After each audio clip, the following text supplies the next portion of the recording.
diddling ding dong day. Ooh,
Here we Here go. we are.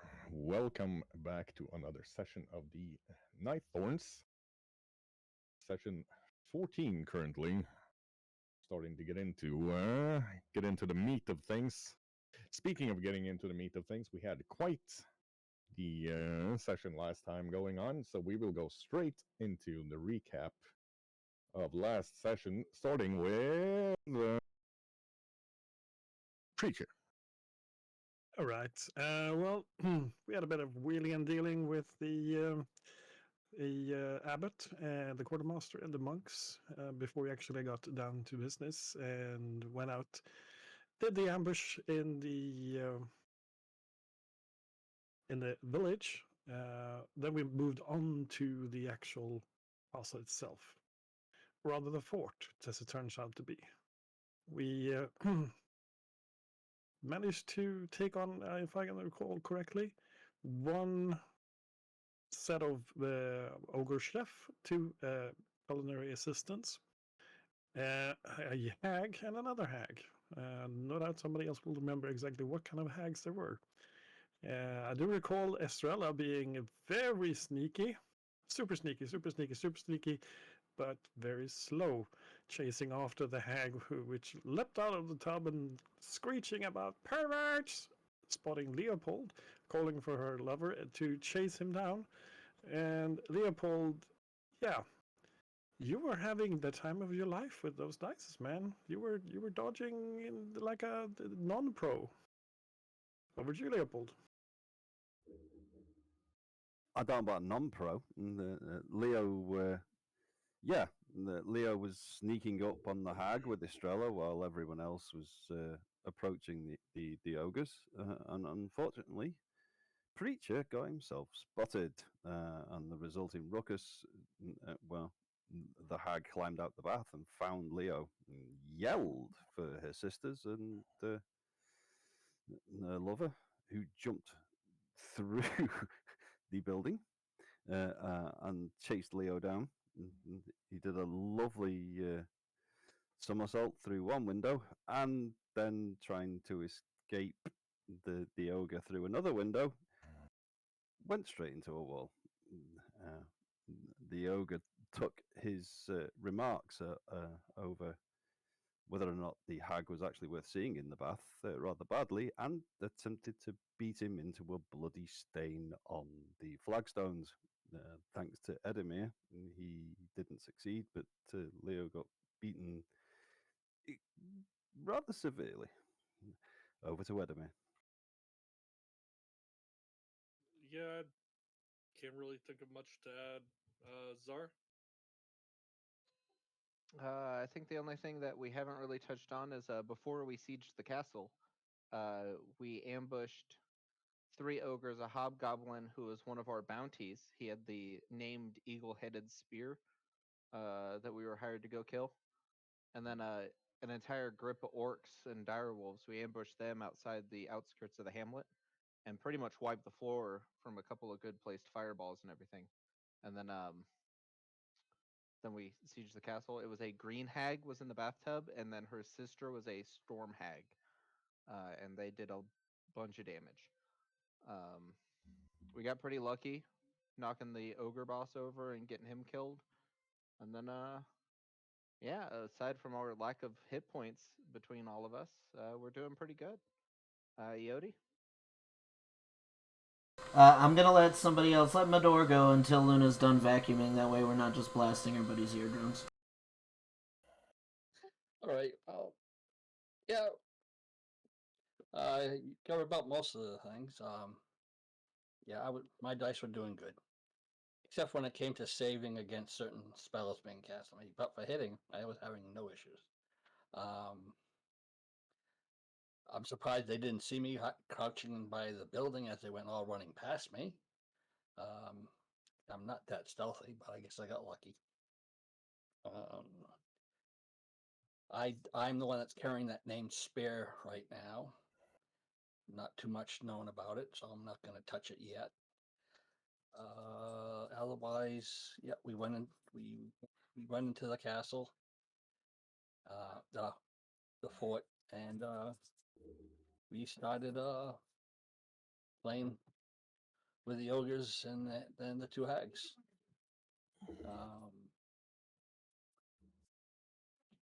Carry on, Marisol. Yeah.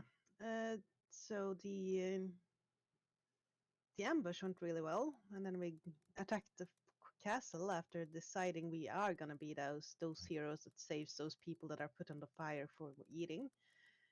I put fire to myself again, and thanks to a personal rain cloud from Ed, I didn't burn up. That was really nice. Other than that,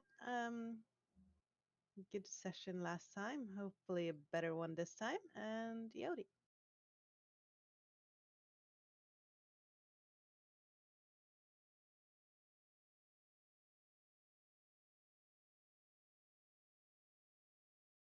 See, I can't even hear you over the vacuum cleaner. I didn't even hear. It's whatever. I'll do my shit. Somebody else until Leo the vacuuming is done. Estrella probably hasn't gone then. Yes. So during the ambush in the village, Estrella got almost eaten by a dire wolf and had to use one of her items to escape. Marisol covered her really well with her rifle, so that went really good. Then we ambushed the castle. Estrella managed to make an almost impossible sneak towards the hag, but she was too good, and because the hag didn't see her, she was just running away from her without knowing she was running.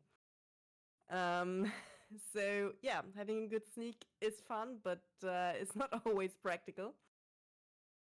When the ogre boss went after Leo and almost killed him, Estrella had to reveal parts of her secrets to the group, drawing a weapon that none of the others had seen before. And the ogre boss called her Captain Estrella. The two of them know each other. But at least she managed to shift his attention from Leo to herself, so we all survived, even if it was a really close call. Yeah, and that's where we ended last time, I think. Alright, I'm good now. Here we All are. right. Go, sir. Yeah, sorry about that. So I tried to put the fire out on Marisol, man. I really did, and I couldn't do it either. So luckily we had the rain cloud that made me laugh a bit. The fireballs evening the odds in the battle in the town. Peak wizard shit. I had a great time with that. Lan gets to do dope monk shit. I get to do dope wizard shit. So the first fight is a perfect example of what my guy is good at. The second fight, little less. I kind of stood and did a bit of watching. We're waving wands at people.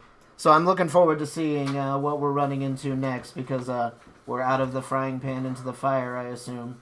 And I'll kick it to Shaggy. Yeah.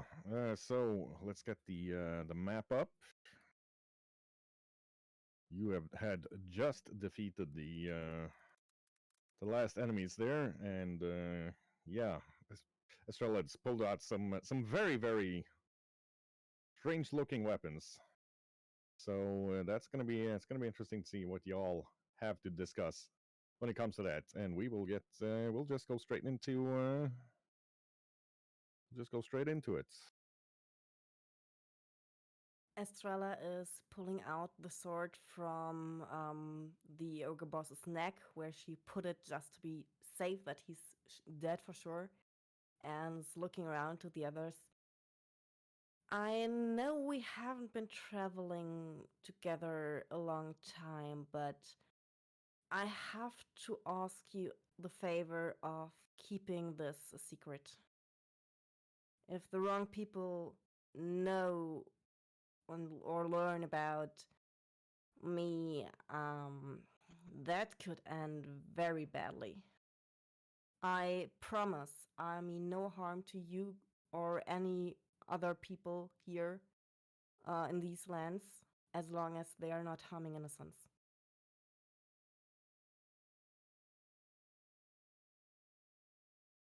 Zara vomits in the corner. You are not a threat because you only would like to hide in the corner during the fight, I think.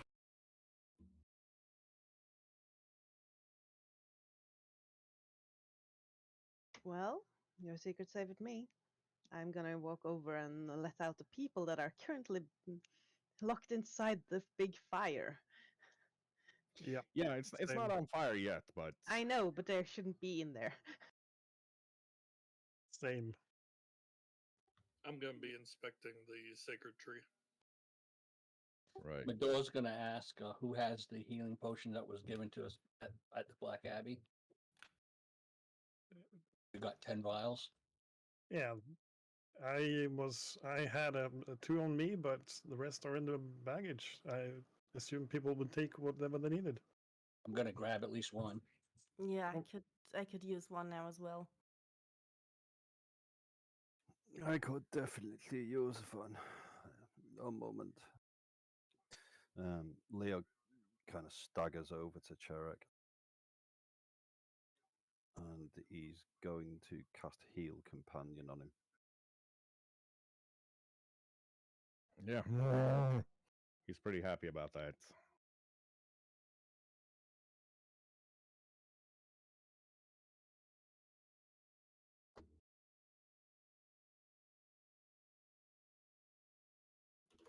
All right, Edamir, you come up to the sacred tree.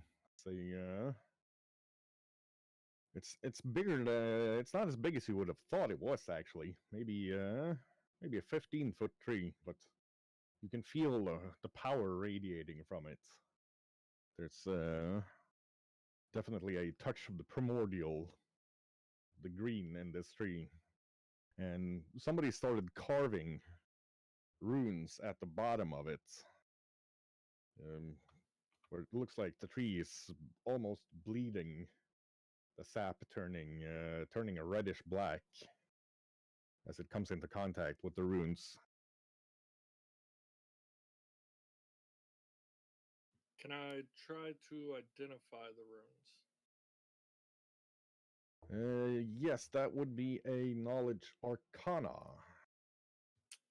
Do not have that. Hey, Zara. Zara, you there? Yeah, I'm here. Can you identify these runes? Or Yodi?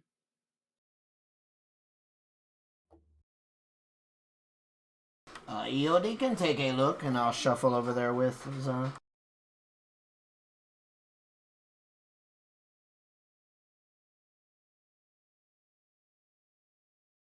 Sora knows these are hag runes, but other than that, can't say what they're for.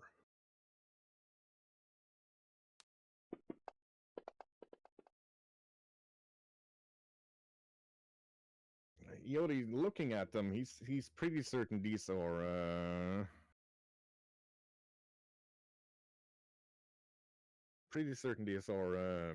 some sort of transmutation runes. But again, it's difficult for him to say anything specific without spending a great amount of time. Okay. At a glance, little fox, it appears that someone is trying to turn this tree into, presumably not a tree or something, I am not sure, without time to study. Do you know of any way that you could destroy the ruins and save the tree? The type of destruction that Eody is good for is permanent. There will likely be no tree. Yeah, it's not gonna work. Given time, perhaps Eody can think of something. However, we could just fireball the place and be done with it. Nope, no fireball. You get my part of the horde for no fireball on this tree. Agreed. And I will walk over to see if I can help with the prisoners.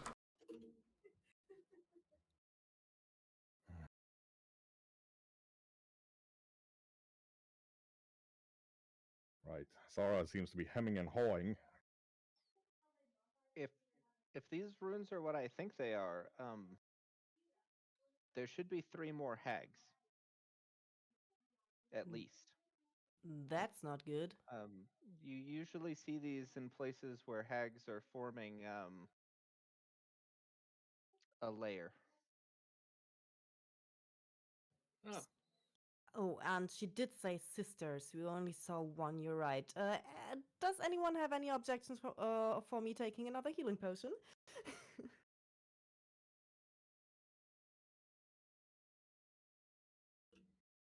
Some of her wounds have closed up, but she's still bleeding in a lot of places. I failed my And they're medicine very check on close. myself. Hmm. What were you trying to do with that nature, Edamir? Medicine check on myself. Oh my. Yeah, Edamir scratches himself with his back paw, trying to get rid of a sticky piece of blood in his fur, and actually yoinks out a solid piece of fur for a total of 10 damage. And I am unconscious. Knocks himself straight out. I hurry over to the fox.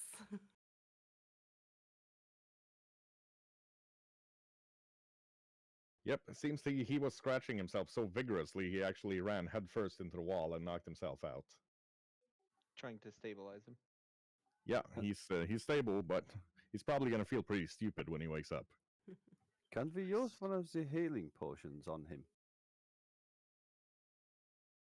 We certainly could. Most of them are in the bag in Preacher's possession. Iodi has 2 potions of life. One for the man in the corner, and one for the silly fox who cannot jump through windows. Oh, I suppose this applies to both of them, does it not?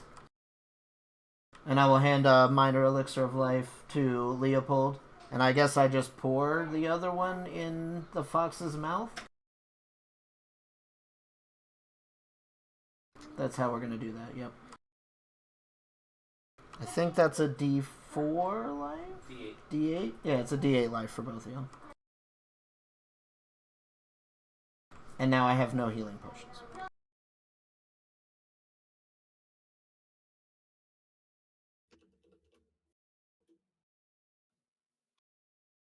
Nice.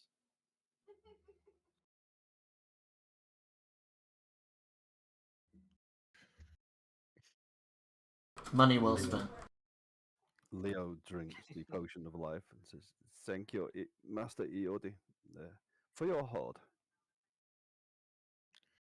Right. So, Preacher and whoop. Preacher and Marisol were heading up to the cage and the huge wicker basket. Yep. In the wicker basket, you can see one man that sticks out from the rest. He's a bit more scarred, hair going to gray, clean shaved, but obviously he's been in quite the fight. There's wounds from slashes and stabs that are bound on him, and he's shackled on his hands. Seems to be unconscious. In addition, there's 8 adults, roughly a 50-50 between male and female, and 4 children in there. Hold on, friends. We're getting you out of there. Yep. How do we open this? Simply break the lock or break the branches. Get them out. If there's a lock, I can try to open it. Oh, you're busy with something else. This is Marisol and Preacher. Yeah, we're just gonna break it. Yeah, I'm strong enough. Yeah, give me a flat DC, or actually not flat. Give me a DC 10 strength check, Preacher. Yep. See now, how do I do a flat strength check? It's just If you double click your bonus, it'll just add your strength bonus. there we go. Oh yeah, Preacher just gets up, takes a good hold, and just breaks the entire wicker door off of the hinges, yeets it away, and immediately a small crying child runs over to him and throws herself around his neck. while the other adults start. I'm helping them, and then I'm climbing in to help the unconscious man with his manacles. Actually, the others seem to be bringing him out. Okay. There's 4 human males, 4 human females here. All the kids are human as well, dressed as travelers of various sorts. All of these seem to be local craftsmen or peasants. You can't let go. No. Okay. So stay there. One hand, I try to help other people. Yeah, it's easy enough for Preacher. She clings. It's a small blonde child with a very almost platinum blonde hair clinging around his neck, leaving him more than enough space to hold on with one hand and lower people down with the other. There's no goblins in here, right? In here, no, mine have not a single goblin. Do you know what happened to them? There were supposed to be some goblins that arrived in the fort. Were they treated with and then left? The ones in the strange armor. Yes. Well, their leader he left yesterday, I believe. So the rest of them, they have been going into the castle and not coming out. Okay. We need to get you out of here at least. Please, you must take care of Constantine. He tried to defend us.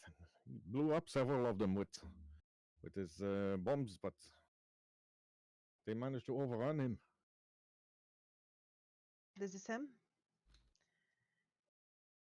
Yes, he was beaten very badly. I am no medic. I can take a look. Thank you.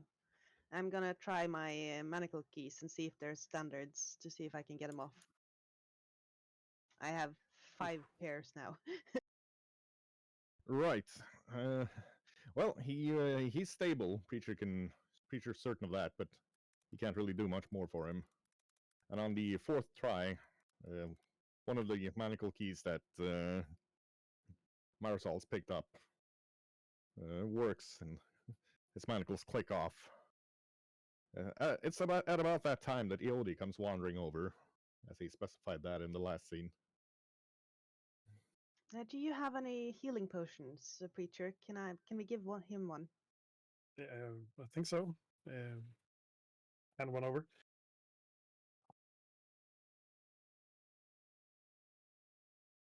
Okay, so you're I'm giving him one of the healing potions. I'm guessing he is more used to us awake.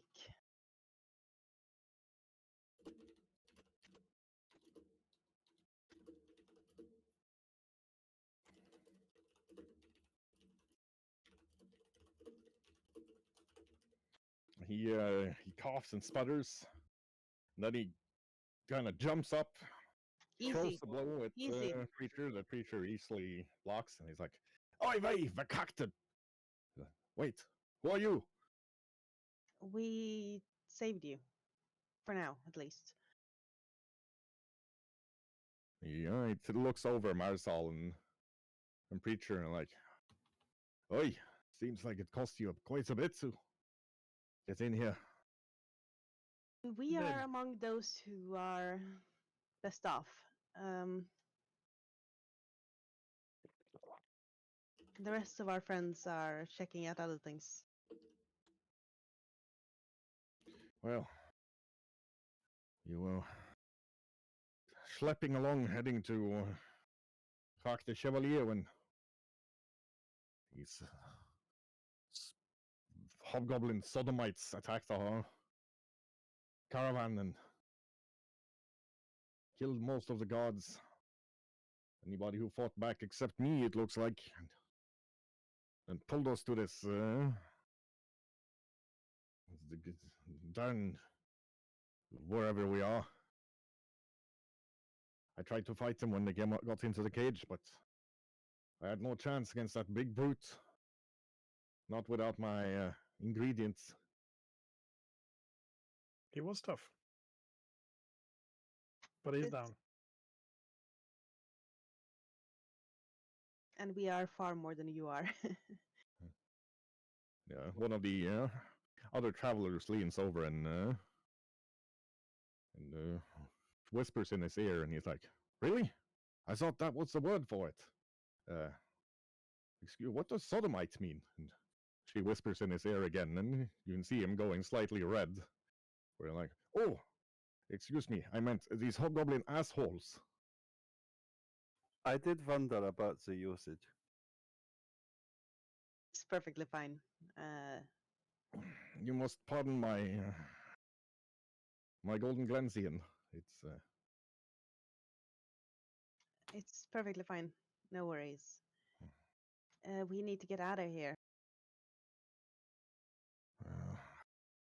Before we get out, we need to rescue the ones left in the cage.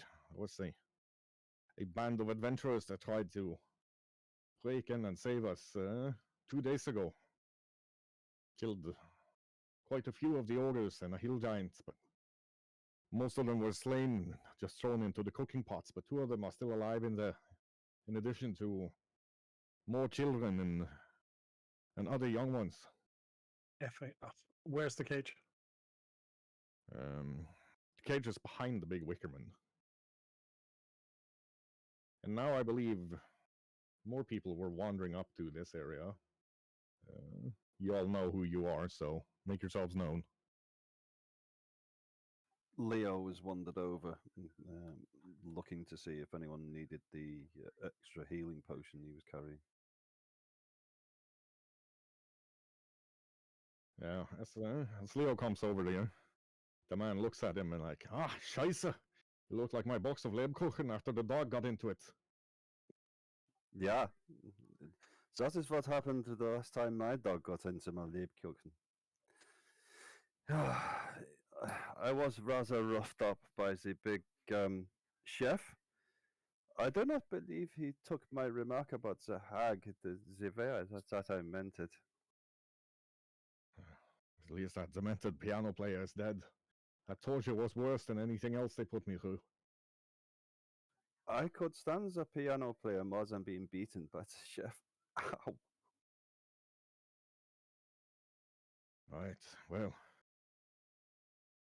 Excuse me, he looks over to one of the villagers over by a lot of clothing and overturned backpacks and stuff strewn about in one of the corners.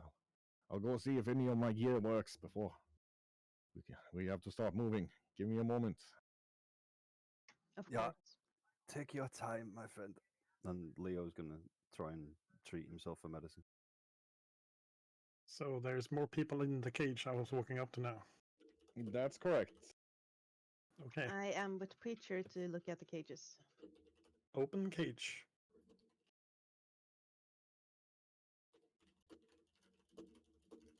Yeah, this cage is these are steel bars with a proper lock on it. Estrella, Yes? could you come over here, please? She's strolling over. Locked. Yeah. Let me have a look.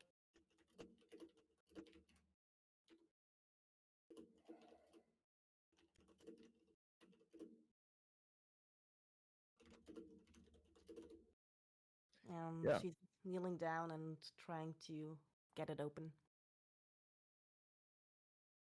Yeah, doesn't take her long before she gets through easily enough.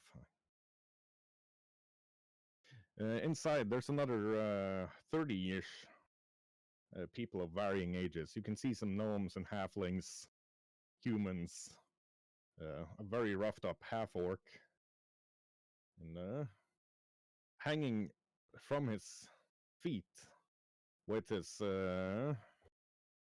legs and hands chained and mouth gagged is a dark-haired man, dark-skinned and dark-haired, not African American so African skin, but like more a very skinned Italian type with long dark hair, dressed in well, the clothing is unfamiliar, but nice looking. Um,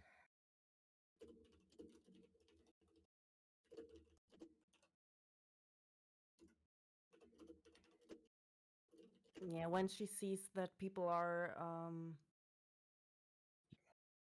you can see he's got a tattoo, very intricate tattoo of almost like golden flecks and some sort of red dust spun into his lower arm.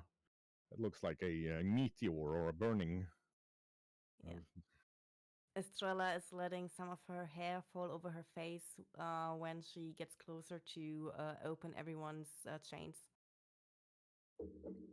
I'm gonna help you. Yeah. Next to him, there's a dark-haired, pale-skinned, very pretty lady.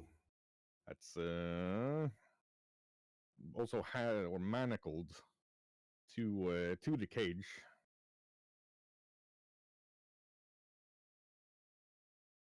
I'm gonna try my keys again.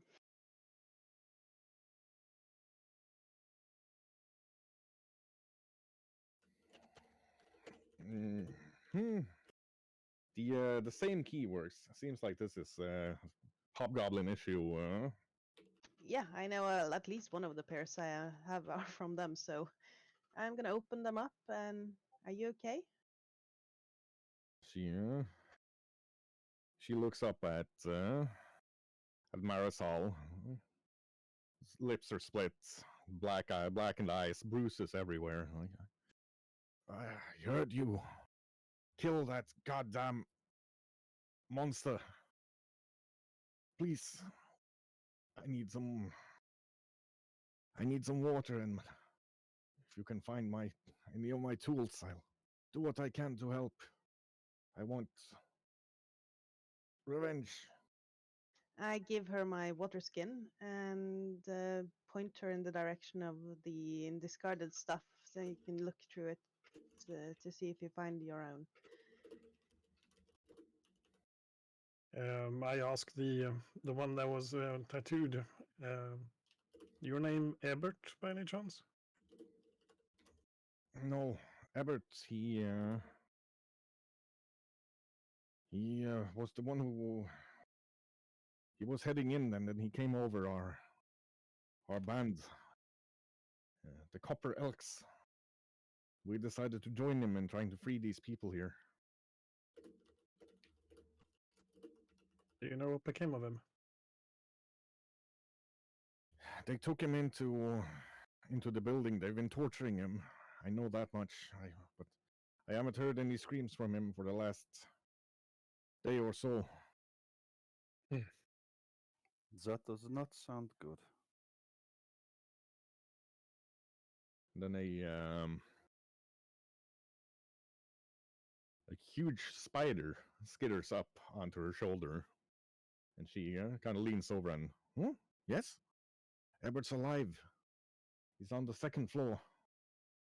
Okay. Perfect. I'm just gonna send around my water skin. I'll fill it up once we get out again. I'm sure people will need it more than I do.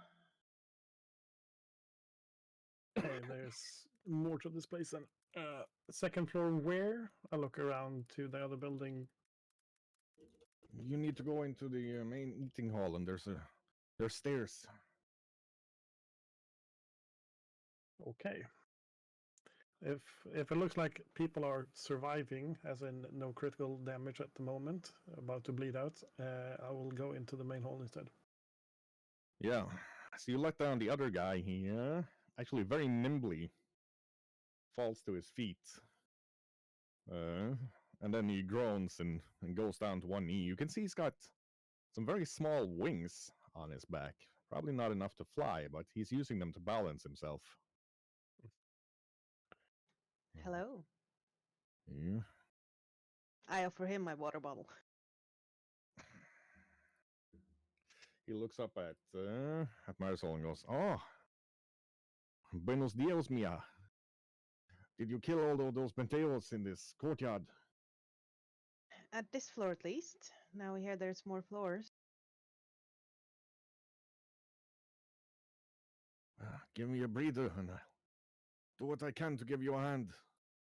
Thank you so much. Is there anything I can do for you?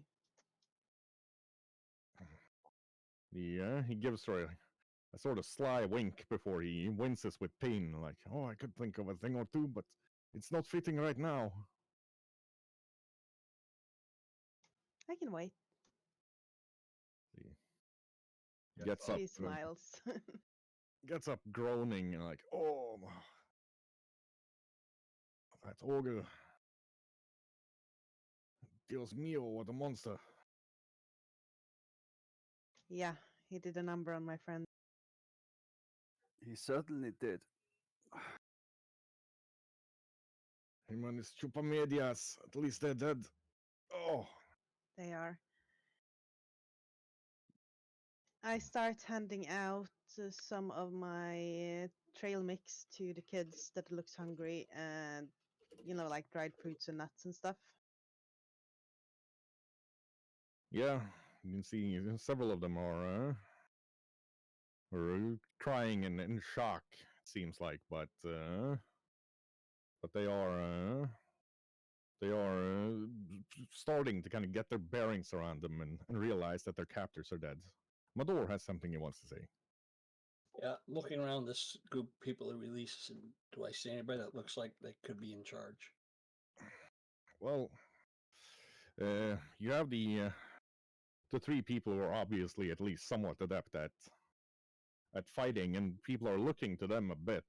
There's also an elderly lady, maybe a human, maybe in her 90s, if you were to guess, in a very nice red dress and shawl, but embroidered with so many designs and colors. It's almost impossible to say where the dress ends and the embroidery begins.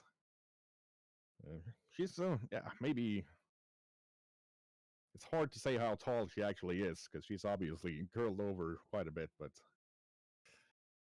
you can see some wisps of white hair and some olive tanned skin, old gnarled hands, almost a walnut color, and most of them seem to be looking to her.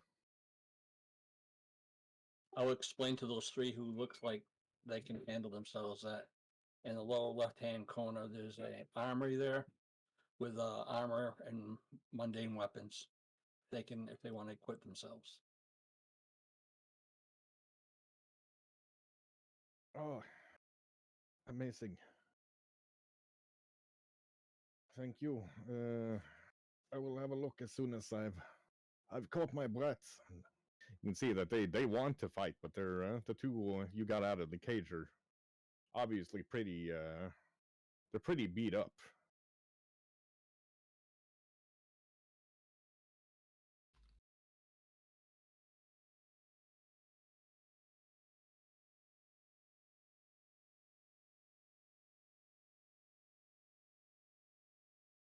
Well, so are most of us.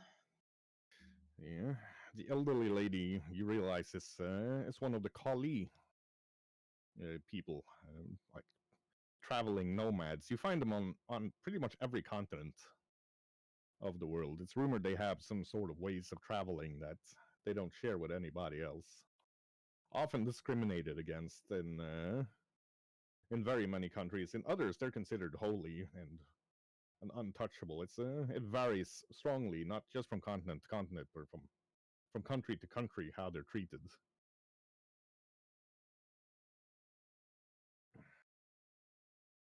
Well, where I'm from, we don't discriminate against anyone as long as they're nice. She's shuffling about and shuffles over to my door. Like, you look like you're in charge. Are you planning on killing the purple one? I'm actually not in charge here. This gentleman who looks battered with the bow on is the one in charge. She looks over to Leopold, kind of leaning back, going, "Ah!" as Estrella is sewing his wounds without any sort of anesthetic, and like, I don't think he's in a speaking mood at the moment. There's some. What do you mean There's- about the purple one? There's one. I think it's the leader. She's about 9 feet tall, purple skin, long black claws that can rend iron. She's taken a lot of people down into the basement.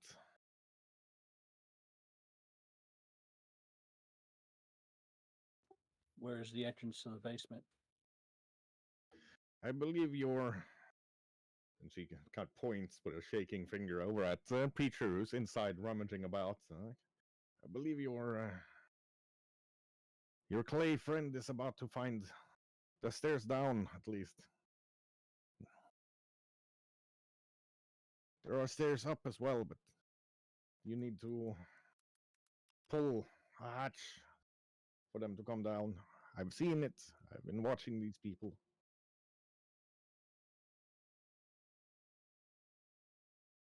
Are there any more orcs in here? They don't like the light, so I assume they may be hidden someplace, or maybe someplace inside. Well, the orcs haven't been aware of it, but the ogres have been delivering them to the hags over the last few days.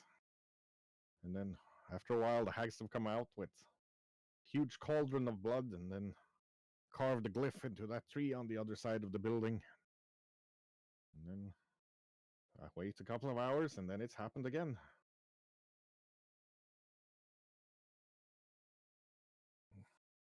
I think most of the hobgoblins and the orcs are dead.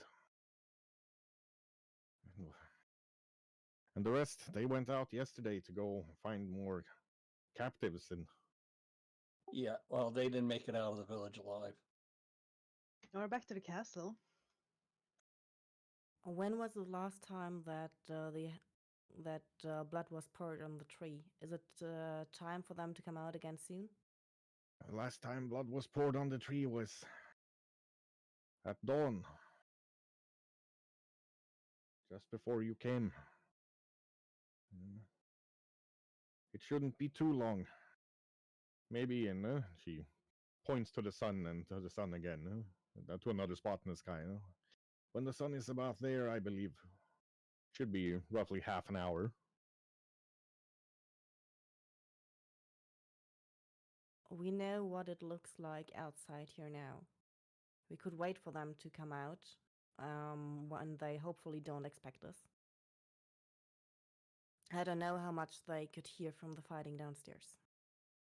Zara. So Zara mutters something, picks up her hammer, and there's a window on the side of this building that I'm at, right?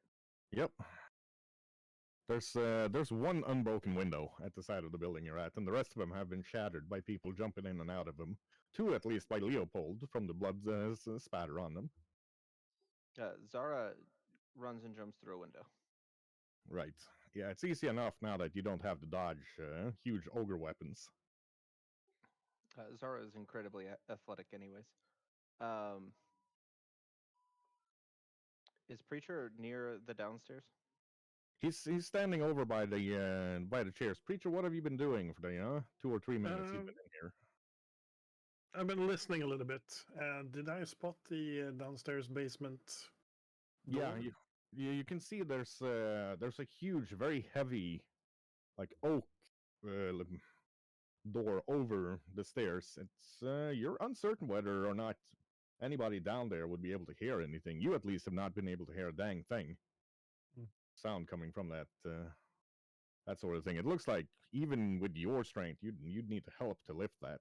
That's probably something the ogres have put there to keep, well, either something in or something out.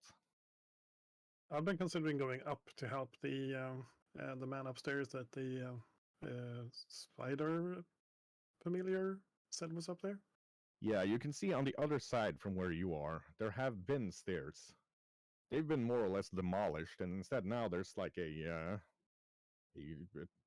trapdoor that you need to pull on to get something to at least open the way up. Preacher. Yeah.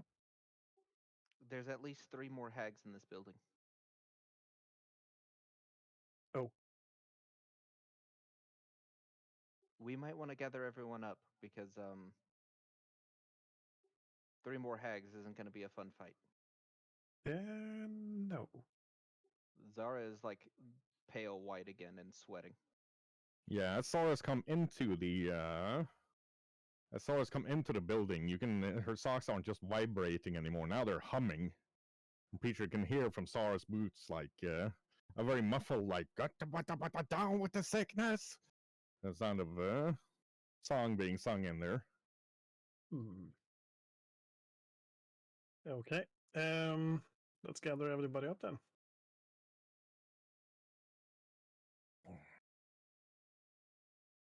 So while everybody was chatting and stuff, Shaggy, I threw out a a detect magic. Did I like sense anything in that room while everybody was chatting and stuff? Which room are you doing this in? I'm standing in the room with all the refugees in the cage and all that because I wandered up after everybody was getting set free and all that. Yeah, you can see that the 3 people who have been rummaging through different gear and discarded things have picked up a couple of items of magic. One especially carrying a rapier that's giving off a sort of a weird magical aura. It looks like it grows a lot stronger when he touches it. It's the one with the wings, but the moment he sheathes it, it seems non-magical. It's not something Eodi's seen before. Anything like around the room that isn't attached to a person, like amongst the walls or the floor or anything like that?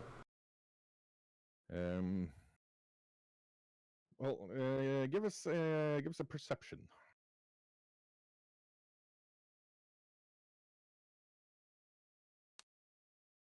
Oop, give me a moment. I think somebody's raiding the trash.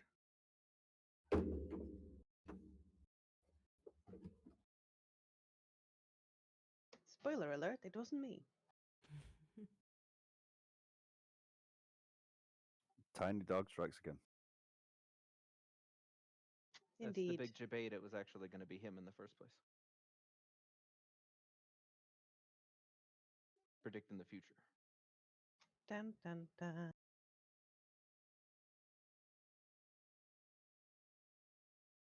So, time for some kid locks on the trash can. More like Something pet like that. locks. To keep Shaggy out. Mm-hmm.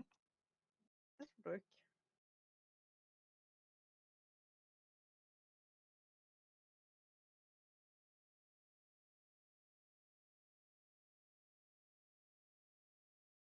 Oh boy. Possibly 3 more. Mm-hmm. One for every hit point we have. Well, I mean, even if it's 3 hacks, I know they are very dangerous, but we will not get attacked by ogres at the same time. Hey, Yodi, do you have a fireball left? Sorry, everybody. Doggo's taking some liberties today.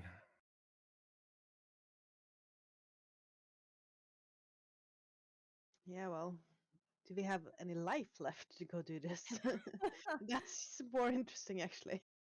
No. Yodi can also see more magical power brewing from the gray-haired man. He's not actually that old in Yodi's estimate, maybe in his 40s. A lot of alchemical burns and scarring on his hands and forearms, and he's sitting kind of tricking together some sort of contraption. I'm gonna ask the guys if like anybody knows the layout of the downstairs. Nobody who's gone down there has come up yet. At least not the way they were before they went down. You saw some of the orcs, they went down. When they came up, they didn't move right. Like, they had some, they were stronger, more muscular, but their eyes were empty. Yodi, yes. So while I'm looking around the room, Yodi's doing that really awkward thing where he's like really intent on what he's doing, so he's not really paying attention to people. And so as the guy, the older man that I noticed with the aura and all that, he just like is getting like really close to him and like looking at what he's doing. It's just like, can I tell what he's actually like tinkering with? Give us a crafting check.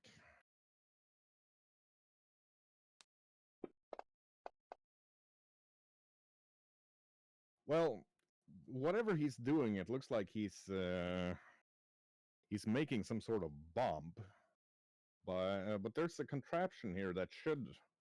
It looks like something you'd use to refine something into an elixir, but with the sort of heat that he's gonna get on that thing with the magnesium powder he's covered it with, that it would go way too fast to actually, give any use to make an elixir. You'd just get some sort of charred remnants of liquid. So kind of like a house animal that's like investigating while you're eating your dinner, just like putting your nose into your food and stuff.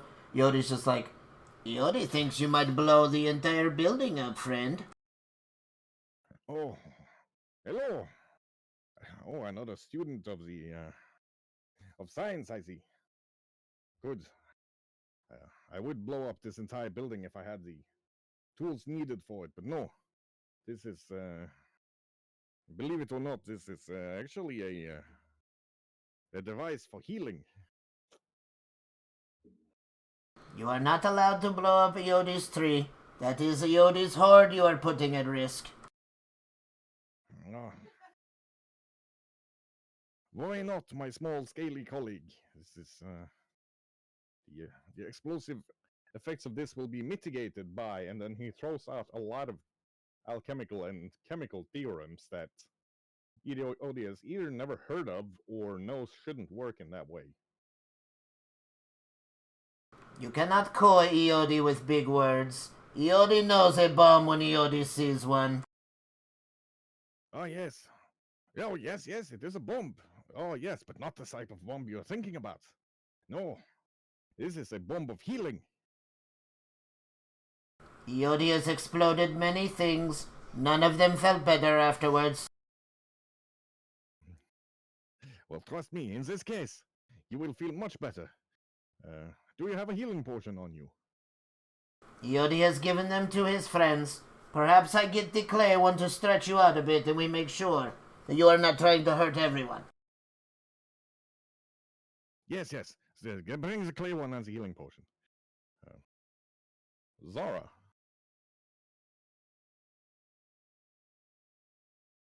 Mistress Zara. Helps if I push the button now. Zara's gonna stick her head out the window over here, and if it's not open, she's just gonna whack it with the hammer and stick her head out. Guys, we have friends here. We need to gather up and deal with them before they come to deal with us.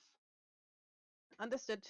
I'm gonna walk and jump in the window where Zara looks out. Yeah, and the gray-haired man looking at them, being disrupted, like, no, wait, one moment. Please, somebody hand me one of your healing potions, and then you go cluster up over there. And then he points to a spot of ground. Okay, preacher. Yeah, I'd still have one. Give it to him. I'm Right. gonna help Leopold over to the corner. This is interesting. So gather up, everybody who's injured. Gather up over there. I will blow the pain out of you. Wait, one moment. I would like a promise from all of you. When you explode, Eodi gets your hoard. You know you have mine, Master Eodi. Carry on. Granted, Master Iodi. You may also have my trinket if you can find it. And he holds up a little silver medallion with an interesting mark on it. Yodi will miss you all. Good luck. Perfect. Now, please, gather up, gather up. What are we doing? Where actually does he want us to gather up? Healing. Around the Healing. around the little pile of hay. Well, this is gonna be interesting.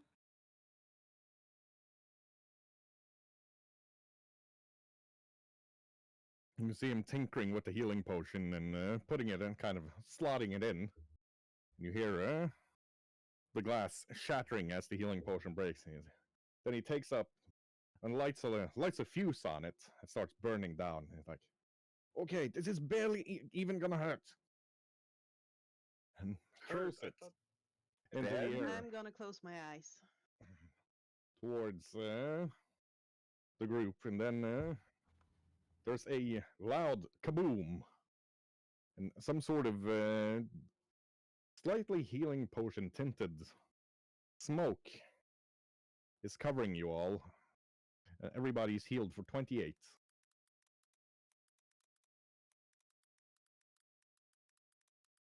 Nice. Thank you. Wow. Oh well, that is handy. Iodi doesn't get a horde now. Yes, yes, very nice. There's hags that we need to go kill before they eat us. Yeah, and Yeah. we needed to heal before we did that. So come on. Oh yeah. Let's do that because as it was said, they are supposed to come out soon, and I think we're very close to that. Ha ha ha! The future of medicine! You can hear him trying to explain something to a farmer that's just standing there with sort of a glazed look on his face. Thank you, my friend. That was very efficacious. Efficacious? That was the word. Effective. That too.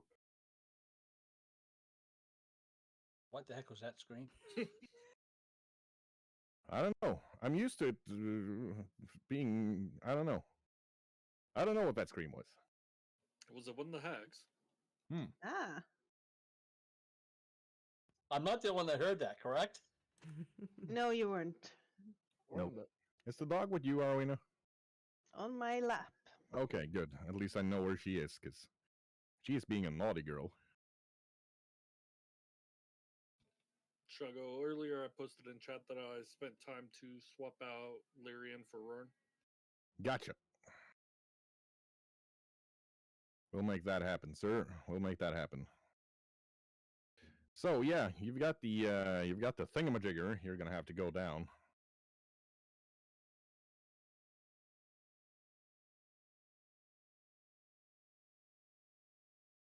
But I'm you say the holding a hags whip came from the and cellar or from the my.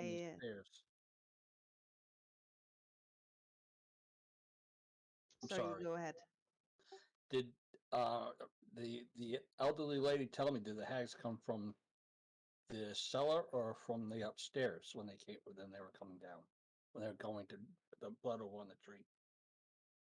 I believe it's actually difficult to say because I haven't been able to watch in properly, but I've seen the uh, I've seen the purple one come from below, but then there's something in the second floor as well, but I haven't seen it.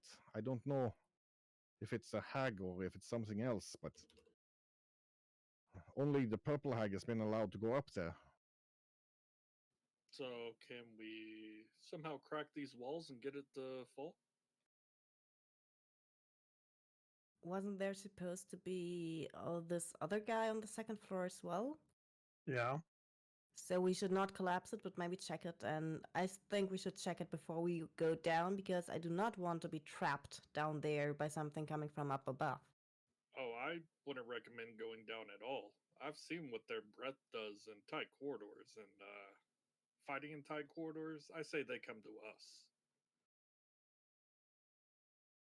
So let's check upstairs, I guess. Yep. Yes. Upstairs first. Oh, Or we wait here and bring them to us. Or we save the person that was barely alive and get him out of there. Yeah, they said he's still alive, so still alive. We don't know for how long. Yeah. Whether he is alive now or not, we cannot leave him up there. We must go and find out.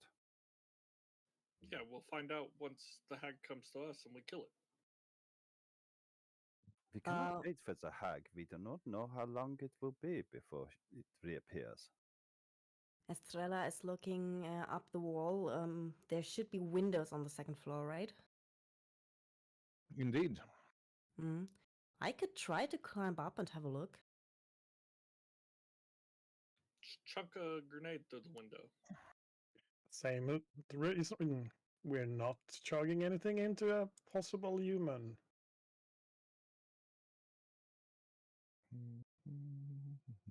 Check first. So, Preacher, could you give me a lift so I can start climbing? Easily. I'll go out where they're out climbing in case she falls. Right. So, Mador. Okay, I'm looking at the map. The stairs that I see on it, is that the ones going down? Yes, that's correct. There's There's there's like a heavy latch you said there, right? yeah, him heavy, very heavy, thick oak. You don't think it used to be there, but one of these orcs or ogres must have been pretty handy because it's the craftsmanship in installing it there's been it's actually pretty good. Whether it's you can see any lock on the outside, there might be a lock on the inside. You don't know. Okay, I'm just curious because I don't know if you see where I just moved my arrow. Not currently. I'm put myself about 10 feet away from that in case something comes from below. I There can we get a are. first swing on it. All right. Yeah. So you're covering that. Correct. Gotcha. Ooh. So Estrella, it's climbing up the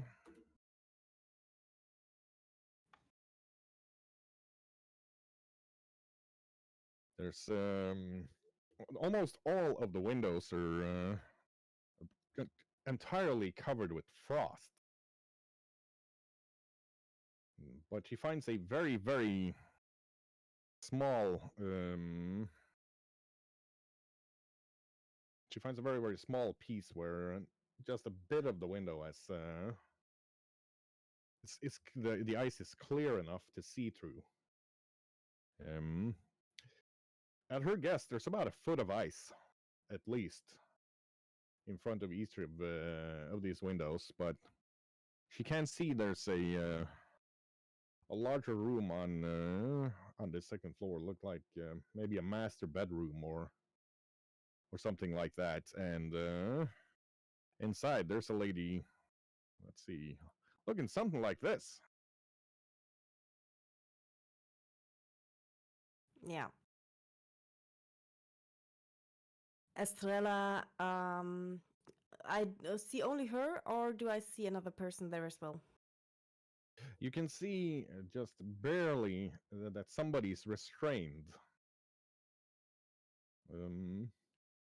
by over a cauldron, and blood is very slowly dripping from some sort of ritual runes pattern carved into their chests.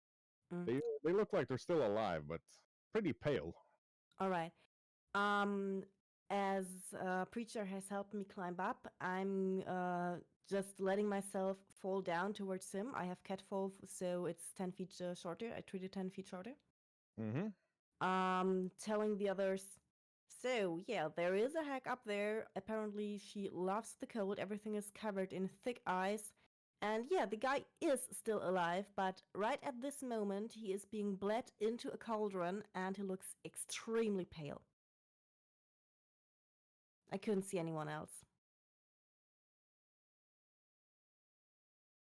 Well, I say we go. Yep. Yeah. We must get upstairs quickly. The pull down stairs that I saw, was that at the entrance side, Choggy, or was the at the northern side?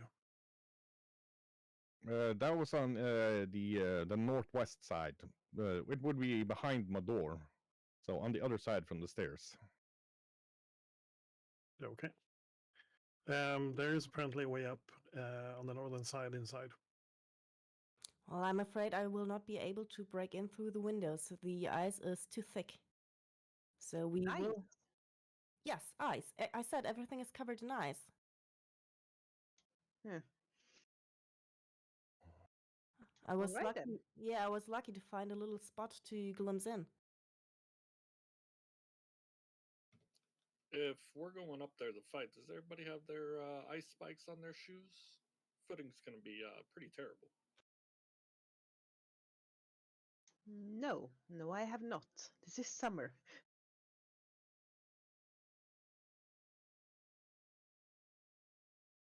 Footing or not, we must go up. He will not hold on for much longer. So yes. And neither will we. Well, I feel good again. We can try. It seems to be only one hag. Just keep a stabilized potion ready to save this guy. I believe Preacher has the stabilized potions. Yep. Very well, let us go up. Where was the stairs, Preacher? The northwest, you say? Yes. Some kind of pull down contraption. Let us go see if we can pull them down.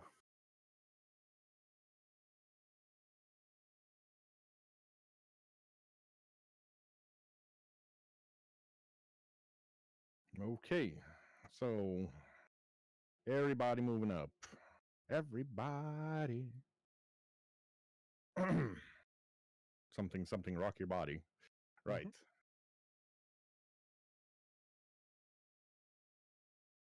Whether or not Backstreet is back, I don't dare say. Thank you. You remember the blood toll that we paid to the DMCA gods, sir. You keep your Yeah. backstreet shenanigans to yourself. Yes. I shall keep the back streets to myself.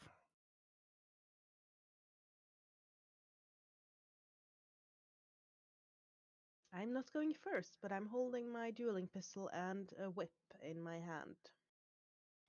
I'm staying back a bit because, traps and all that. I don't trust it.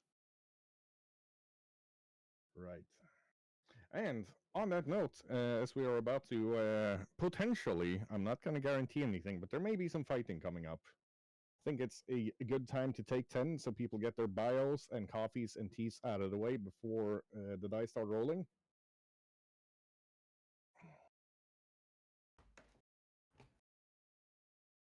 So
And go. Right. Okay, we're back. You guys are planning on going up through the thingamajigger, if I understand you correctly. The roof hatch. Yeah. The roof hatch. Yes. Thank you, sir. Oop. Son of a biscuit. Right. Let us. So, who is going up first, and how are you planning on doing this? First of all, I want to try and pull it down, and then I plan to go up it first. Okay then. Right. If you are planning on pulling it down, I'm going to need a DC 18 reflex save from you. Not athletics. Okay, reflex save. Oh, reflex, yes, not athletics. Cool.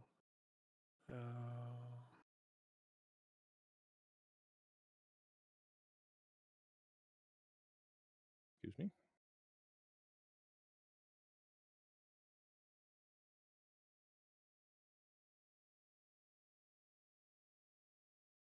Did you just?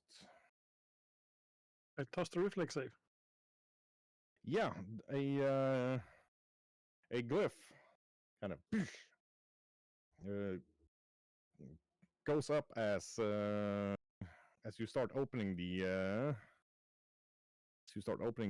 thing, and there's a sort of a screaming sound as purplish a purplish rod, or what do you want to call it?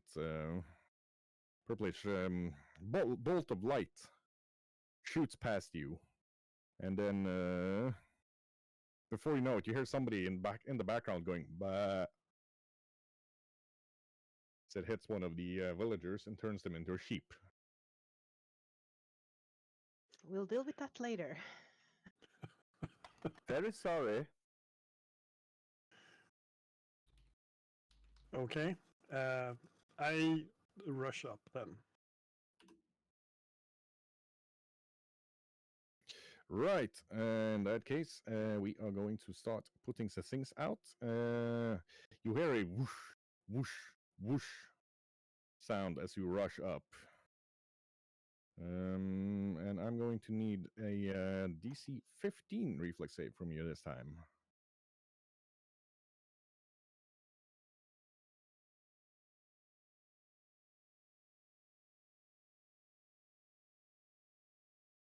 So you enter a room. There are 4 mechanisms on each side, whooshing around, and kind of with sharpened spikes on each of them.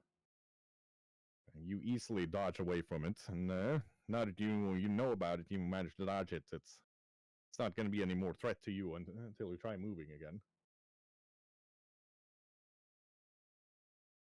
Wow. So, am I lying flat on the ground there, or am I along one of the walls, or? You're actually standing on the stairs, on top of the stairs there. Okay. There appears to be only one door, right?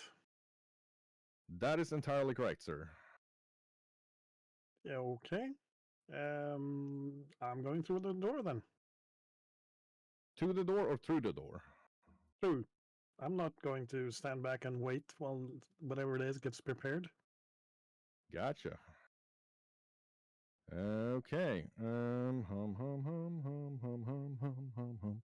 I just gotta finish. Just gotta finish some fangs here. I'll be with you. We'll be with you in a moment.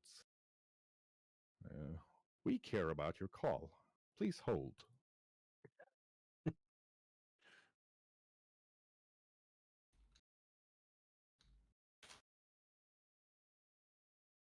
There we are.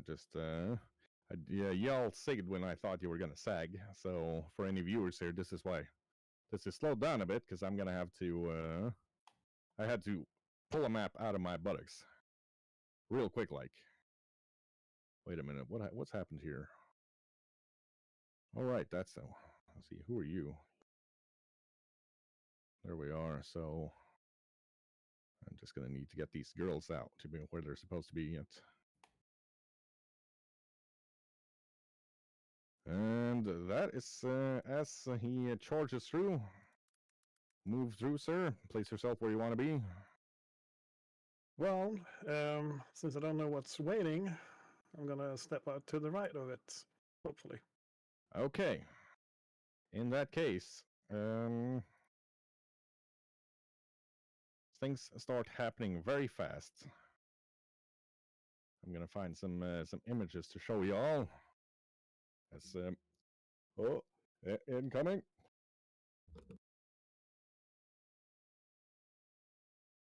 Bless you. Oh, damn it! Scared the dog again. Let's see. Two of these things are placed by the doors and immediately start working their way towards Preacher. And in addition, see if we have any of these here. Dang, son of a biscuit thief. There we are. You also have some humans here. Not quite hags, but showing the signs of slowly turning into them.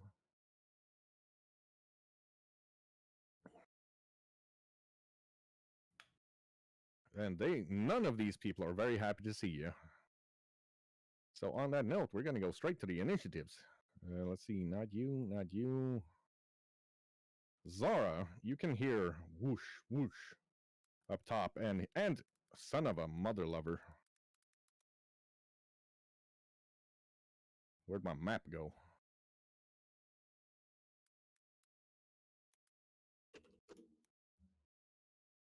There we are.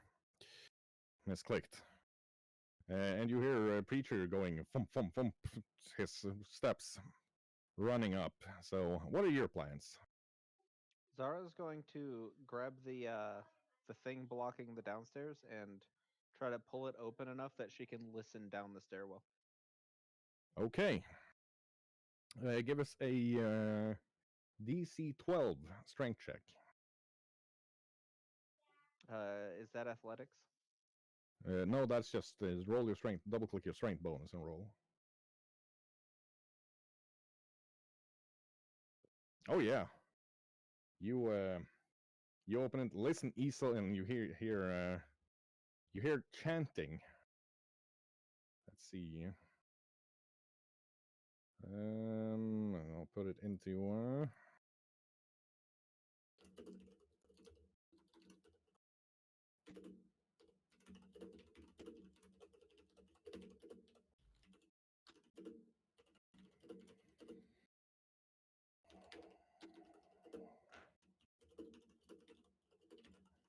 in a shockingly beautiful voice. Estrella, you can give me a DC 20 perception, see if you hear that as well, because I see you also speak the language. Okay. 1 second. Perception, there we are.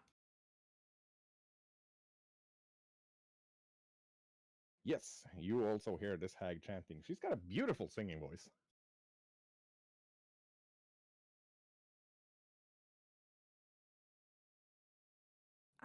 They are doing a sacrifice down there right now, she whispers to Zara.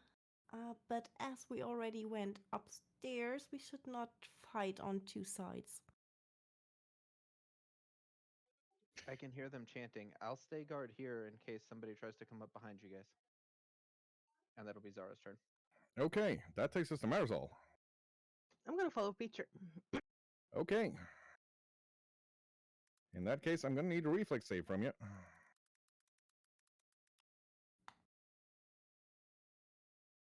22. Yeah, you easily dodge the trap going whoosh, whoosh, whoosh up there. You still have two move actions. There's a trap up here, guys.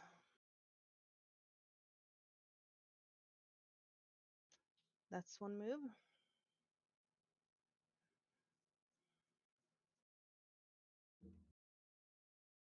And then I'm gonna shoot at one of the ice golems, the one closest to me. Okay, go for it.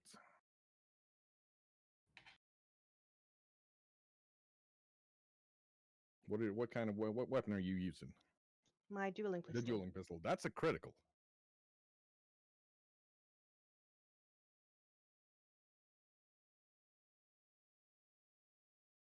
For 20. Bam! You shoot some shards off of it. Seems like this thing may not be as susceptible to. Well, you don't have no idea what kind of weakness it is, but that hole should have been bigger. That's all you know. That was my turn. That was your turn. Okay. In that case, life's about to get real interesting. Let's see. What can this lady do? Shago, Yes, sir. don't forget that the pistols are concussive, so they do piercing or bludgeoning, whichever Oh. one is more effective. I'm aware. Thank you.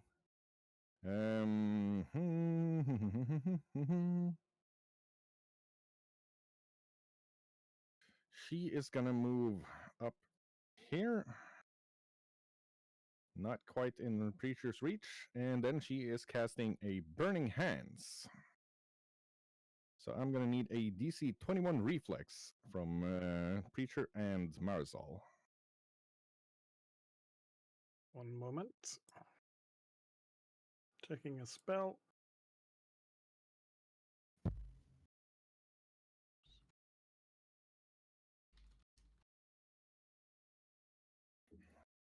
I have a +1 circumstance bonus because that's a spell going at me. So Yep. +1 to this roll.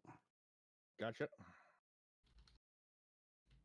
Well, it's a success from each of you, so you each take 3 fire damage. What's the level of that spell? It's a Burning Hands. That's a level 1 spell. Okay, I take 2 damage then because I gained 1 temporary hit points versus that one. Okay, then.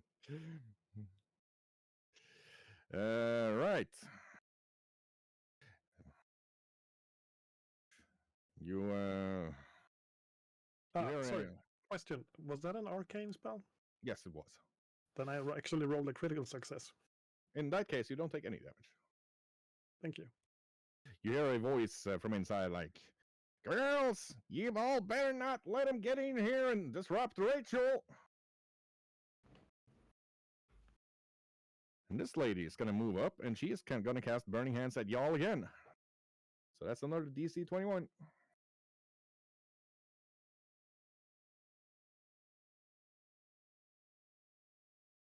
So Marisol takes 1 fire damage.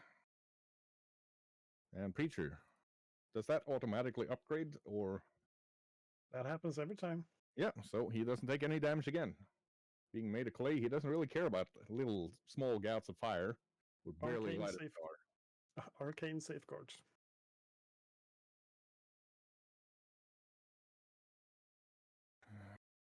And you hear a, let me check something real quick here.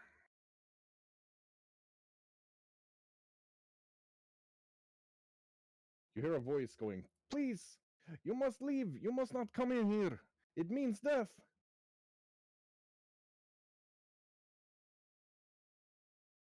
And that will be that. Let's see.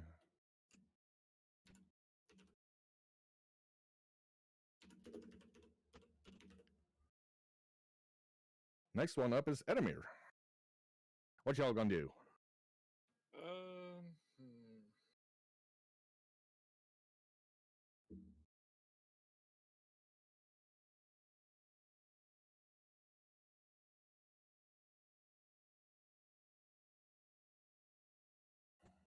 I will just move there. Did I get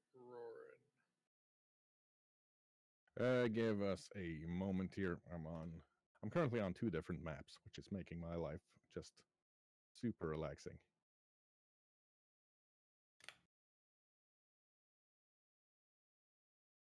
There we have Edamir. We'll get roaring out here in just a shake of a lizard's tail.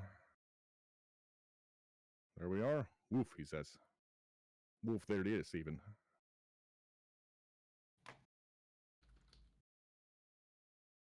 I'll have him guard the door there, and I'll just stay right there. Gotcha. And then I need to go to the other map. That's the one. Yeah. Okay. So this thing is gonna lumber up to the preacher. Whoomp whoomp whoomp. And then it's gonna go and punch at him. That is a miss. And it's going to punch at him again. That is also a miss. Preacher dodges both of those blows. Which takes us to Estrella. Yes. So, I know there are traps up there. So, I'm still going up, of course. Okay. Give us a Um, DC 20 reflex, basic. 20, okay. Although I'm aware, okay. You're fine. And I want to disable the traps. Ah, So I'm moving up to the first trap and want to disable it. give us a roll then.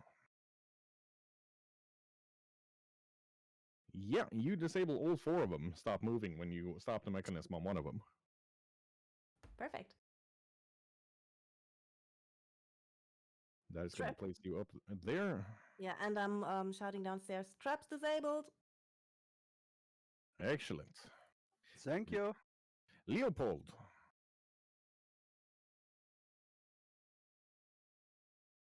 Leo's going to send Cherrick up the stairs ahead of him.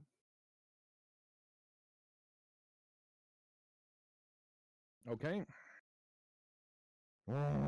Cherrick's just moving full tilt. Yep, that's exactly what I wanted him. He's going to attack the ice golem. Gotcha.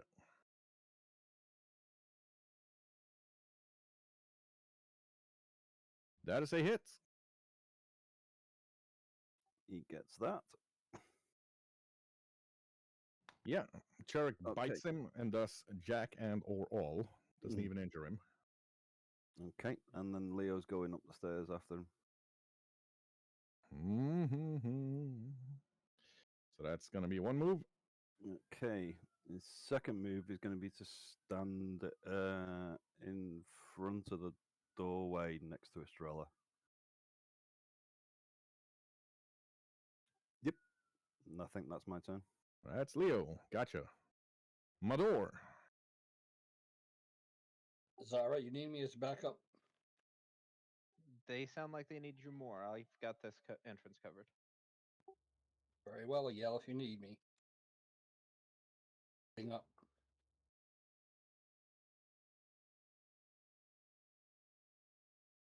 Right, Mador. That is one move to get up. And that leaves him with 2 actions. I'll move to the door.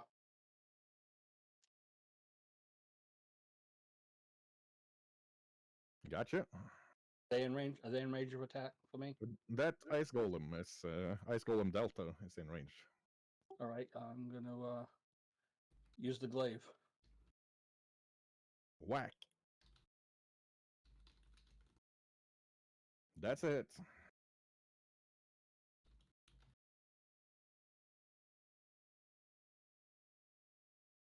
Yeah, it smacks some pieces off of it, but again, it just isn't taking the sort of damage you'd expect hitting it. The ice is very, very hard. It's like hitting steel, but he does knock some chips off it. Right, I think that's it for my moves too. Yep. This column here is going to move up, and it's going to smack at Marisol. First one is a miss.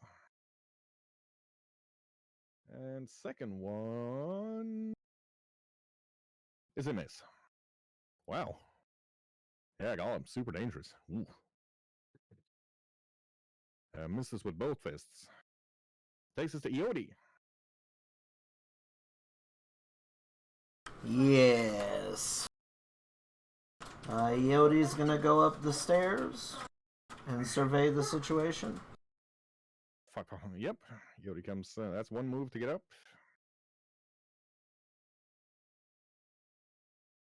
And wind is like blowing my roof apart. Well, hold on, let me see.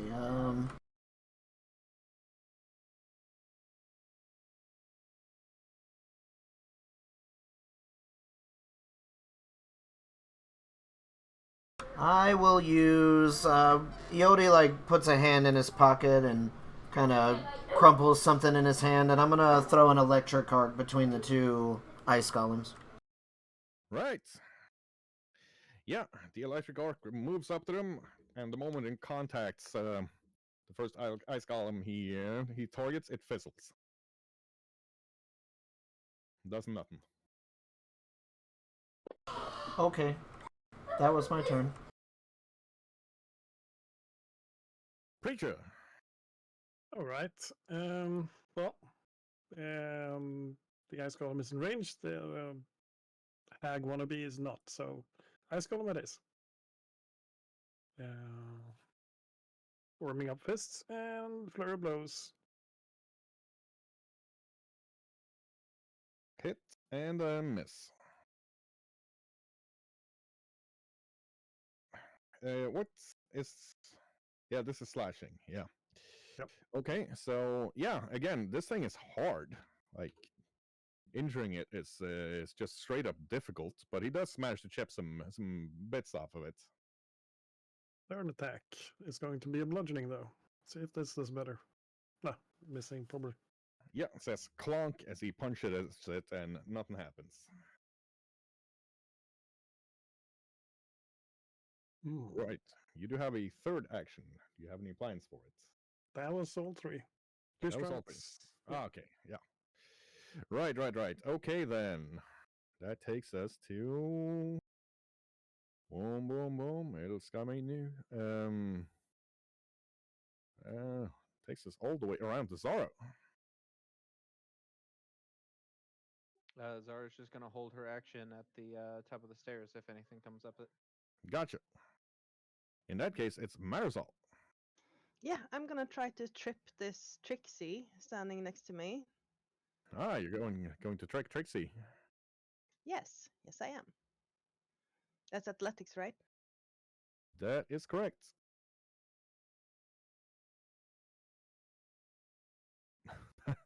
That is a critical on the trip, and she takes 2d6 damage as she falls and knocks the back of her head on the stairs, or on the rock. So 7. Yeah. And that reloaded my pistol, so I'm gonna shoot her. Okay then.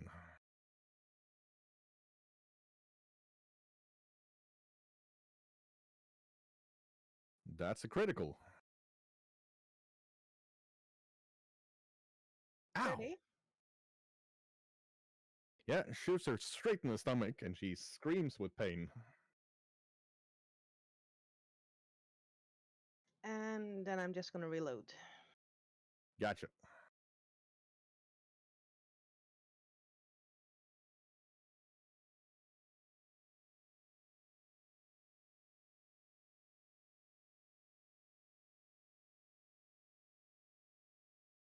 Yeah, Debbie shouts, "Stay away from my sister, you bitch!" And she's gonna produce flame on Marisol.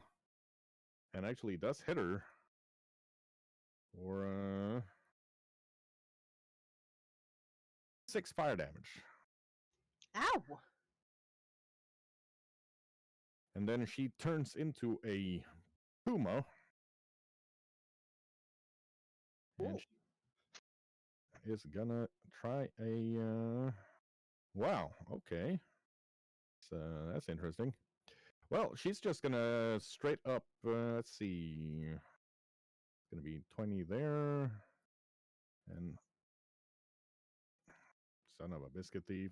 She's got 35, so that's just enough to move up there in front of her. In front of her friend that Marisol's entering. Question: Yes, sir. Did she go through that ice column or around?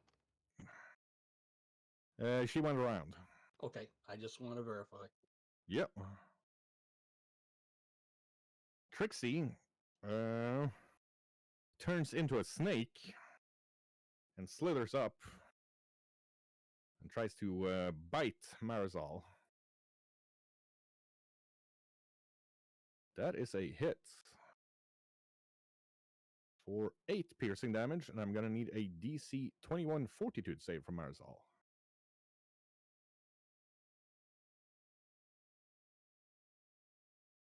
Marisol don't care. Bit of snake venom, that's only barely enough to wake Marisol up in the morning. I'm drinking espresso now. Yeah, bit of snake venom's got nothing on that. Which takes us to Edamir. I will move up the stairs. That would be down. The stairs are in the other corner, but the amount of movement's the same. So I'm assuming you want to go up. Yes. Yep, that would place Edamir. Actually, yeah, he can get past Tolmar. Yeah, I'm Tolmar, tiny. I mean Eodi. He can get past Tolmodi. Eomar, son of a biscuit. Anyway, he ends up there. That's one move. And I will cast Produce Flame on that ice golem. Right there. Okay, you can give me the spell to hit roll, please.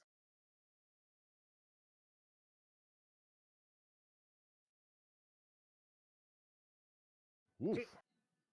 It's you're not entirely certain what happened, but that golem just kind of rears back in a proper Neo way and dodges the flame as Edamir throws a little ball of flame at it. As I'm doing that, I'm gonna tell Yodi, it's not the water itself that's conductive. It's the impurities in the water. Stick to what you know with fire. And I'm just miss my freaking fire shot. Yeah, he's too busy talking to Yodi and kind of finally being able to look down on him to actually aim that ball of fire that he fires off. See, that's this, bro. Yeah, he Let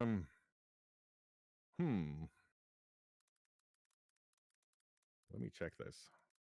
Ooh. So yeah, he's gonna move here.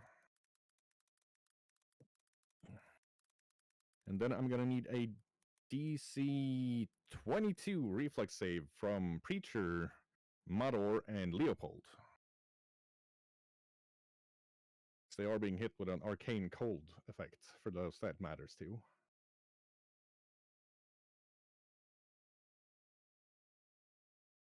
Ooh. Ooh. Oh my. You're the one who knows your effect, Preacher, so you're gonna have to tell me. Critical success. It's a critical success. Okay, so you take no damage. Mador takes, let's see, 10 cold damage as it exhales a frigid blast of air towards everybody. And Leopold, who is entirely unready for this, that was almost all of the dice I needed, takes 39 points of cold damage.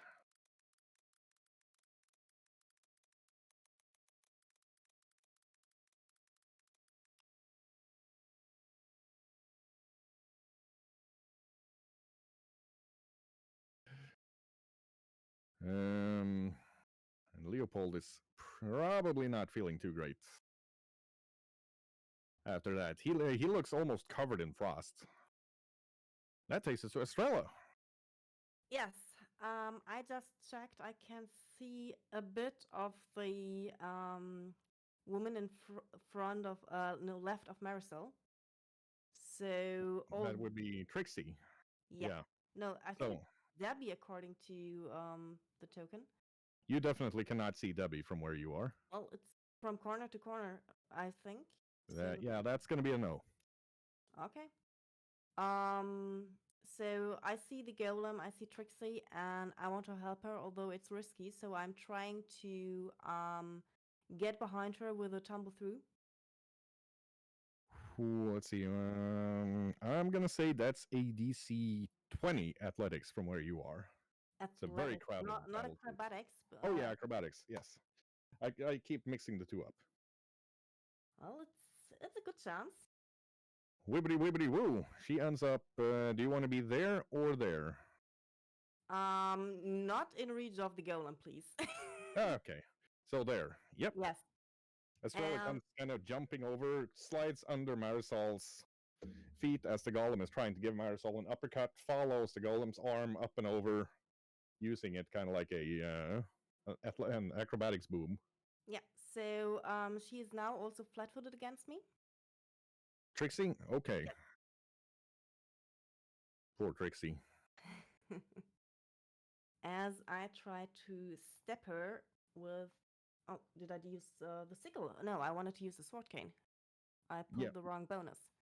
Use the sword cane. That's fine. I'm not going to be difficult with y'all. Well, Oh, no. my. Should have It's used the other one. It's a good thing that sword cane's magical, because she tries to stab Debbie, who's now a snake, manages to get it under the foot of the golem just as the golem steps down, and the sword cane is now well and truly pressed to the floor under several 100 pounds of ice golem. That's okay. I mean, I still have a second weapon and a second attack, so now Yeah. I'm going to use the sickle. Go for it. And she's flat-footed, so yeah, Yes. that's going to be a hit. With sneak attack. Yeah, well, Estrella's damage actually is quite acceptable when she gets up and, does it. She just hooks that sickle. Actually, it's a snake. She's a snake. She's not human shaped. So Estrella just straight up just takes the head off of the snake, and suddenly there's the body of a young woman without a head lying there. As the head kind of rolls off to the side. That takes us to Leopold.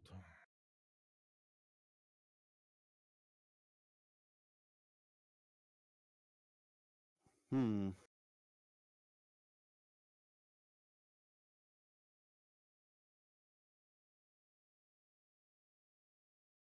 Okay. Leo can't actually do a lot with Mador in the way. Okay, Leo's just going to roll to the other side of the ice golem. 5 foot.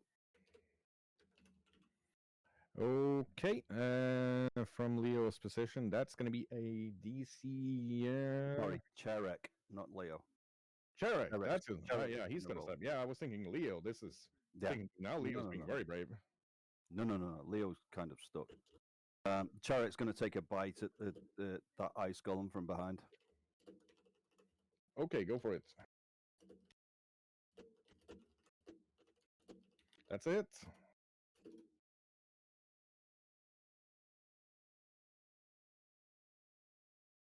And he does nibble it, taking a bit of the ice off. That takes us to Leopold. Leopold. Can Leo see the other ice golem from where he is? Yeah, Leo cannot see the ice golem Cherek bit, but he can see the other one. Okay. He's going to hunt prey on ice golem Delta. Yep.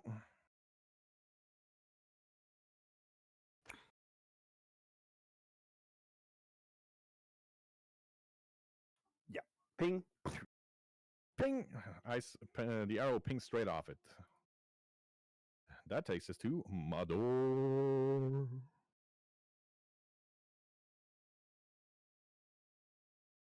Take one step in, Gotcha.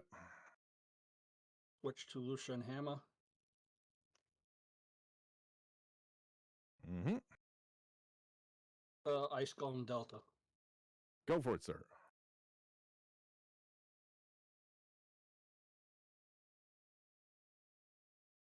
Smacka. That's a critical, sir.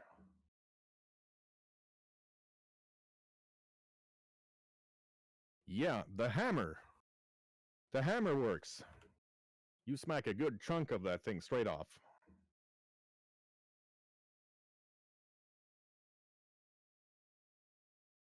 And that's going to be a miss. That's my moves. Okay.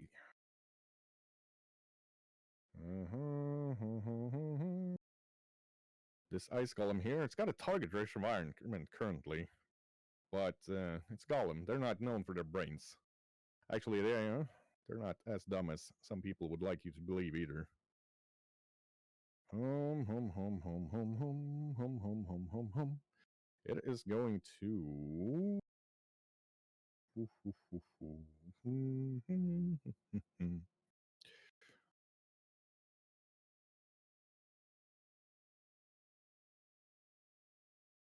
going to move here. That gives Mador an attack of opportunity.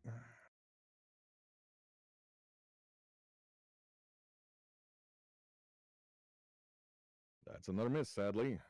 And then it breeds cold at Marisol, Mador, and Preacher, and, well, sucks to be Debbie. That's going to be a DC 22 reflex for each. Why am I effect at a -1? Because you were enfeebled from the last fight where you were hit by the breath from that hag, and that hasn't passed yet.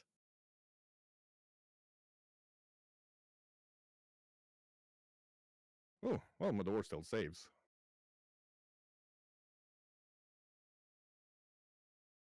Mador saves, but Preacher has Cloud backup. So does that count as a fail for Preacher? It or counts as a fail. Counts as a fail. So for Marisol and Preacher, that's going to be 25 cold damage and 12 cold damage from Mador. And you can hear Debbie going, ugh. What's the level of the spell? Let me check the effect here and see if it says anything about level. That's kind of what I'm curious about right now. Does it say any level on the effect? Not there.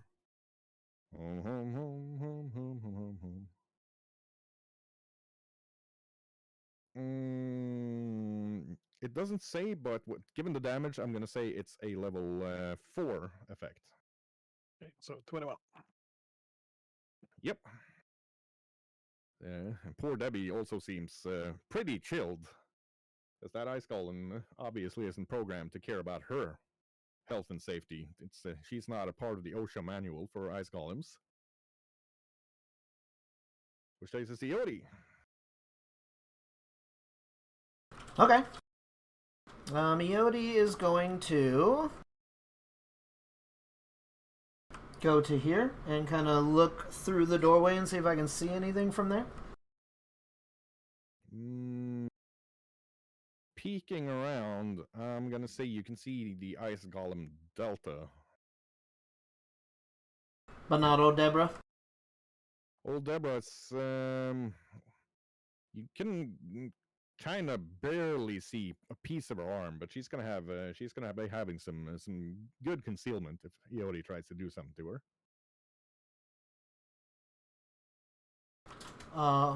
What if I do a thing that doesn't care about concealment? Well, then you'd be golden. Okay, well, that's good to know. I can't do that. So, Iodi's just gonna kind of look around and he's gonna be like, I'll throw a 2-action magic missile at old Deborah. At old Debbie. Roll your damage, sir. She was somewhat surprised by Preacher just kind of sprinting in and doesn't actually have her shield up. There we go, and he gets old Debbie with those magic missiles. Pew pew, and that is my turn. Then it's Mr. Preacher. Since seems like slashing didn't do much, let's try fisticuffs. Gotcha. 2 hammer blows. Ooh, the first one is not good. Yeah. Mador, I'm gonna need a DC 15 reflex save from you.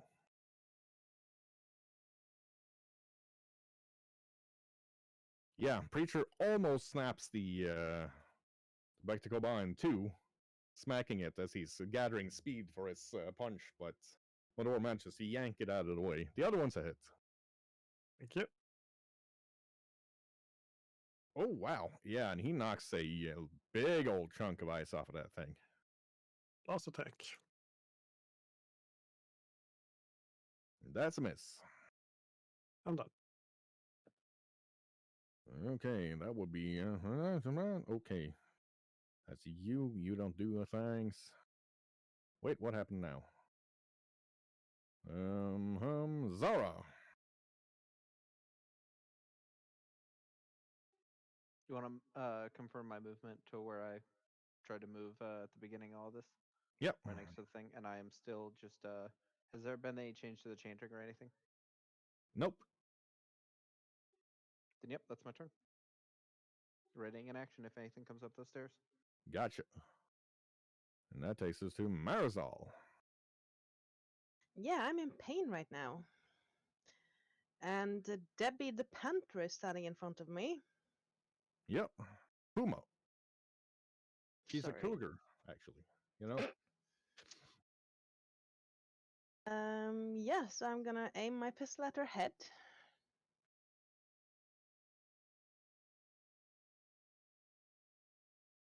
Well, it's a hit.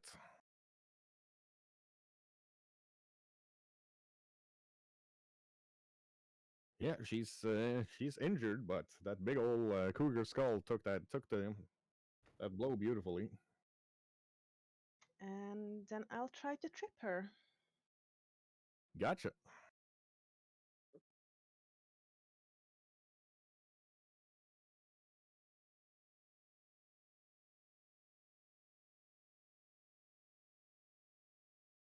Yeah, even though she now has 4 legs to stand on and a tail to help balance, Marisol does manage to trip her.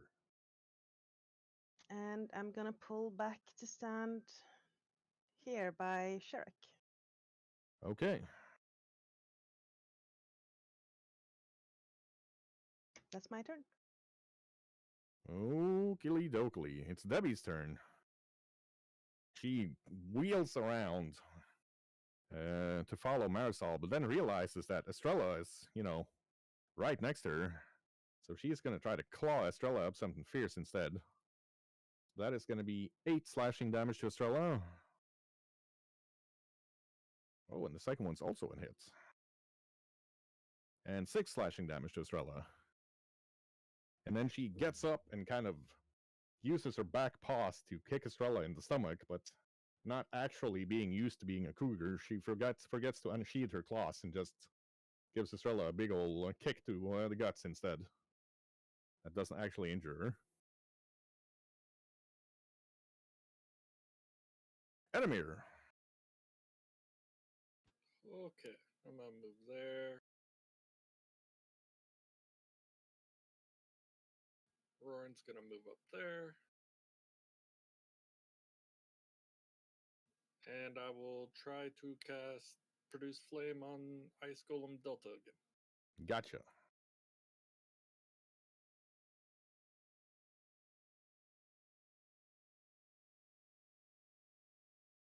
That's it. That's going to be 46 damage. 4d6, you said? That's what I said.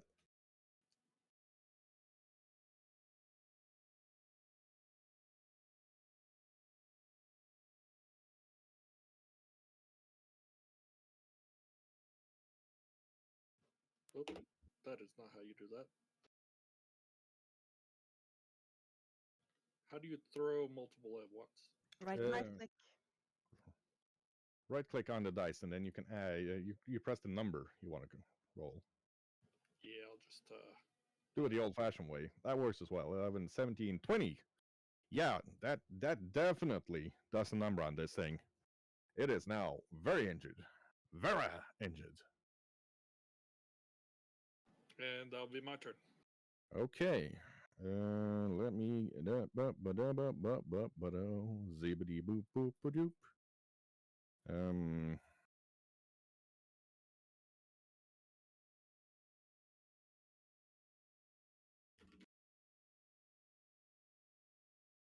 As Sora hears, what's this infernal noise up here? And a hag pops out of the hatch in front of Zara. So Quinn's outside because a bunch of shit just came off our roof into the front yard. So we can come back to that. That's probably not a great thing. Yeah, we're missing some tiles up there all of a sudden. Yeah, you guys have you got a little bit of a breeze, don't you? It's like 37 miles an hour. Yeah, that's without gusts. oof. Right, we'll just delay that hag until Quinn's back. Let's hope you still have a roof once this all is over. If not, we'll just move you all over to Norway. It's fine. So, let's see. Gollum Delta is probably pretty pissed off. It's hard to say. It's a golem. Like, I mean, who knows? But it's gonna punch a preacher. That is an actual hit. For, let's see, 11 bludgeoning plus 5 cold for a total of 16.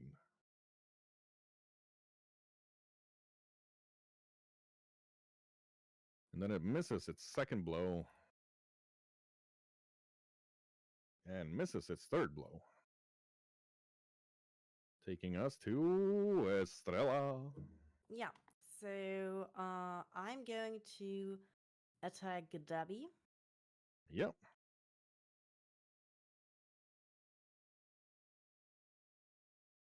That is a hit, because she's prone after having been tripped by Marisol. Luckily. So I also get my sneak damage.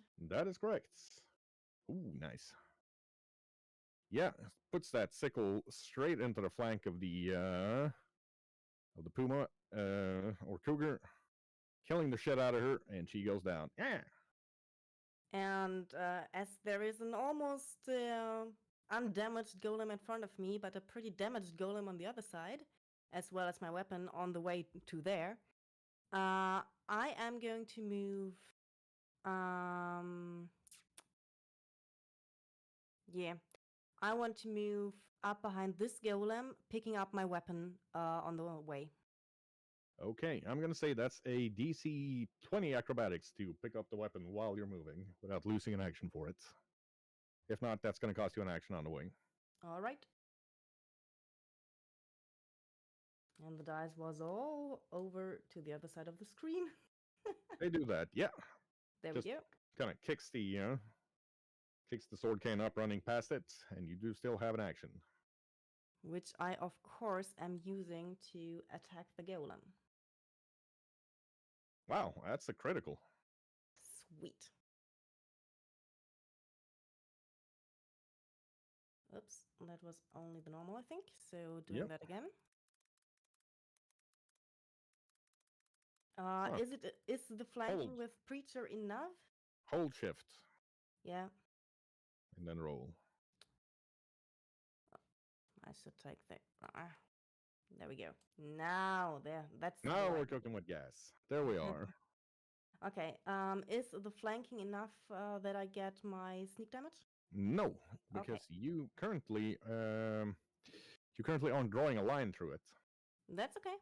However, this thing is so injured from all of the blows from Preacher and Mador that the stab to its back causes it to shatter into a lot of pieces, which means it actually explodes 20 feet. So that is everybody except the other ice golem. I'm going to need a DC 19 reflex save from. By everybody, do you mean in that area? Or... Yep, in that area. Mador, Preacher, Marisol, and Cherik.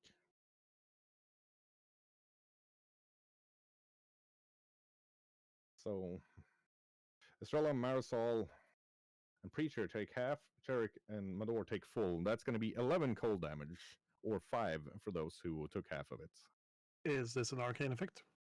It is an arcane effect. I take nothing. Okay. Rogues don't have the ability anymore that they take no damage if they succeed, right? Y'all ain't got no evasion. All right. Paladins, however, are suddenly the masters of not taking damage if they succeeded on a save, at least on Fortitude. That's going to take us to Mr. Oh, wait. Before Leopold's turn, I'm going to move us back to Estrella. It is Zara. Let me find the picture here. Somebody comes up out of the cellar going, "What's this ungodly racket up here?" What y'all doing? And she looks a lot like this.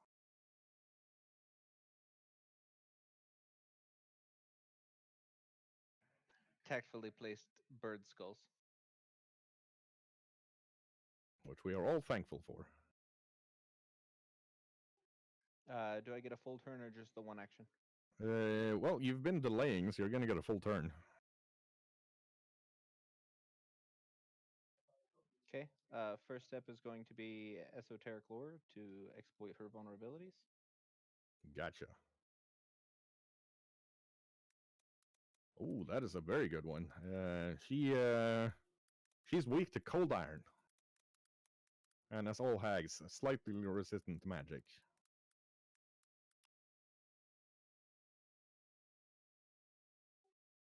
Okie doke. Then I will do cold iron bonus damage. Gotcha. And then I am going to apply lay bonk. Apply bonk to hag until no longer moving. Gotcha. That's a hit. That's a hit.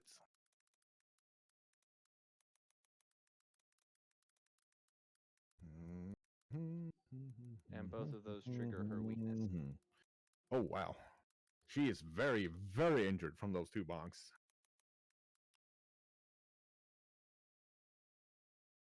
Leopold.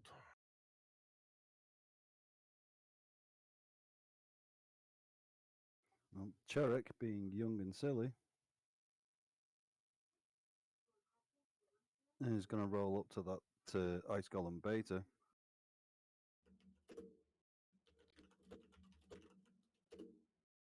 Okay. Cherrick says. And try and bite him. That is a miss.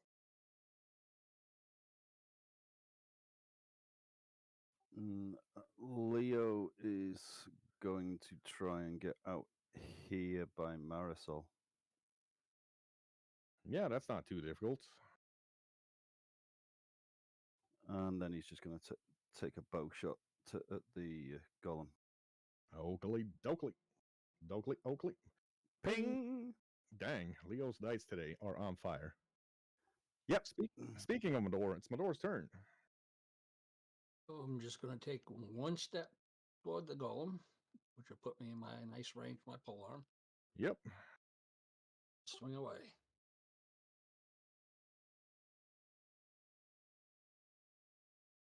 That is a miss.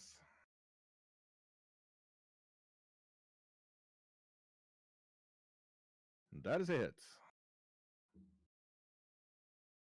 Whammo. Yeah, he knocks a fair bit of ice loose from that golem. And this golem is pretty pissed off. It is going to punchinate Cherrick. See, checks Cherrick's armor class. That's a hit. That's a miss. That's a miss. But it does punch Cherrick for a total of 17 damage. And then Stella down here. She's shouting. And then she stares evilly at Zara. I'm going to need a DC 20 will save from Zara.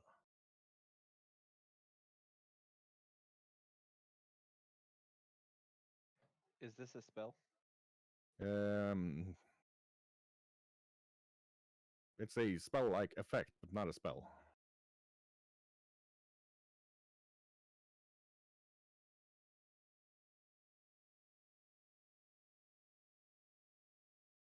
That is a success. So Zara manages to keep her feelings in check, but she still gets frightened 1 from this hag. Boom, boom, boom, boom, boom, boom, boom, boom, boom, boom, boom.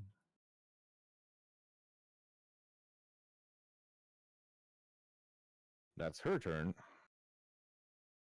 That takes us to Iodi. Master sheep. Yes, all of the sheep. Okay,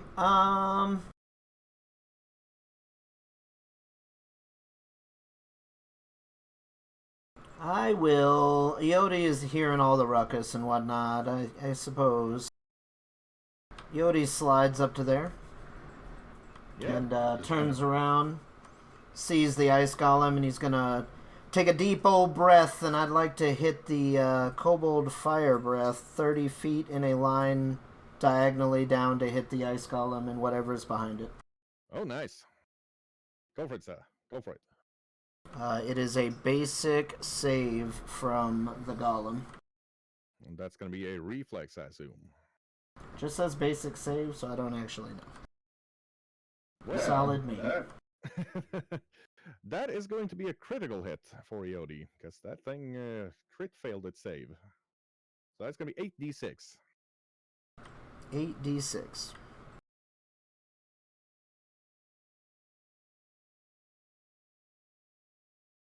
Yeah, don't worry about the actual damage on that thing. Golems are weird when it comes to magic.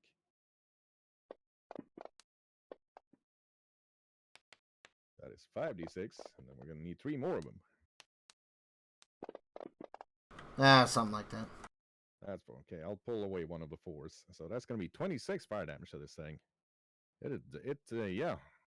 Yodi melts off a fair amount of golem with that ice breath.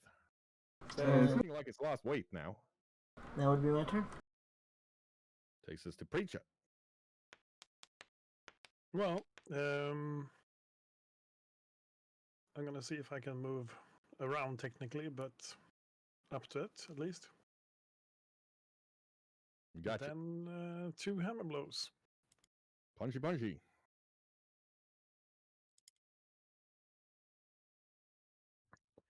Flirting with those ones.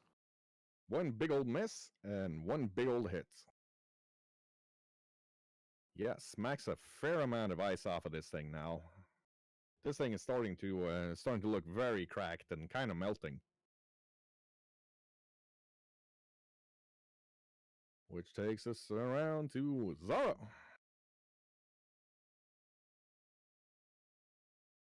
So Zara is going to make a second version of herself right here.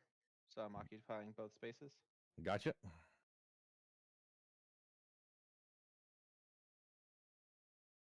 And I assume she's applying the whammo again. That first one's a miss. She's certainly trying. That second Not one's this also a whammo. miss. Damn. Rough. Taking us to Marisol.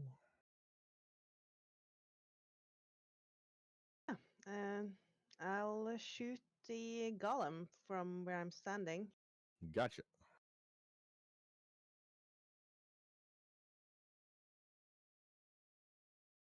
That's it.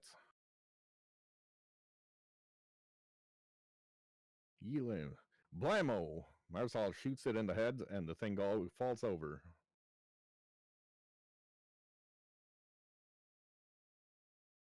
As he does, I sink down to my knee and is panting. I'm really hurt. Yeah. You can hear shouting from inside of the door.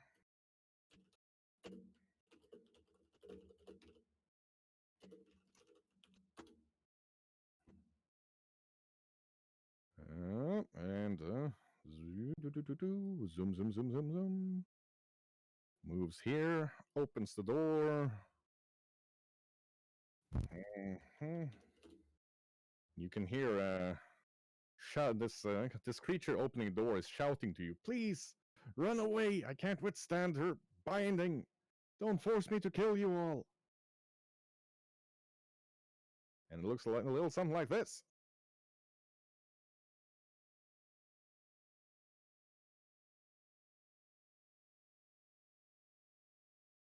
Which door? It's right behind me, I think. Right? Yep. It should be open now, so you have vision. Do you have vision? No. No. There is here. Ah, there we go. Excellent. So that is one move, one. And then she is going to punch Marisol. And Marisol just barely manages to dodge it. And you can hear the hag instead like screaming something.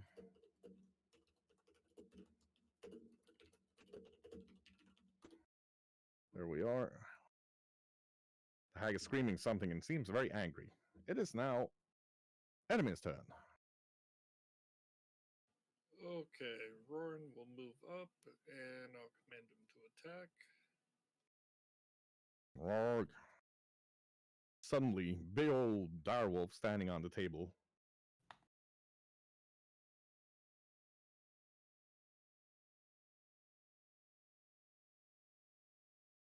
Ooh, that's a critical.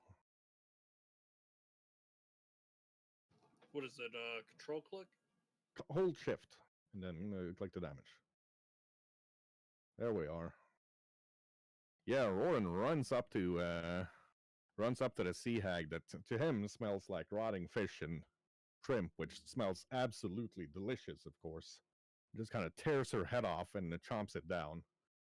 And the door slams shut as she's no longer holding it up, kind of squeezing her upper body like a caviar tube being stepped on. And I will finish by moving myself there. Gotcha. That takes us to Estrella. She ordered her to kill us. Be careful. She is telling the others, and she is preparing a blowgun dart of hers with a poison that she has in her pocket. Okay. As I have to take out the dart and the poison. That's going to be 2 actions.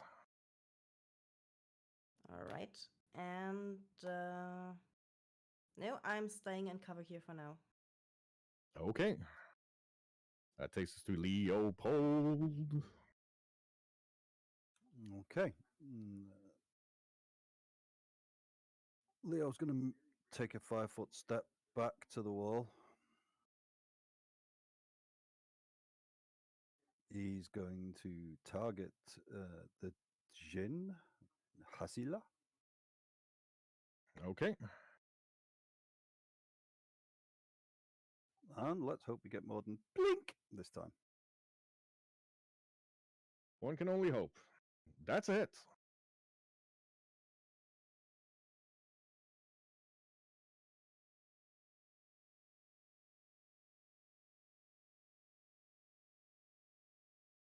One hit for 13. Yeah. Move, target, shoot. That's it. That's my turn. Yeah, and as she's hit, she goes, "Oh, yes! Hurt me, send me back, free me!" It's Mador's turn. All right. Switching to glaive, stepped up behind Yodi here, and swing on the Judd. From behind the Odie, that is, yeah, it's going to be doable. The door's just kind of playing around with my things. Yes, Mador can swing. Can he swing it? He can critical. That is all of the damage.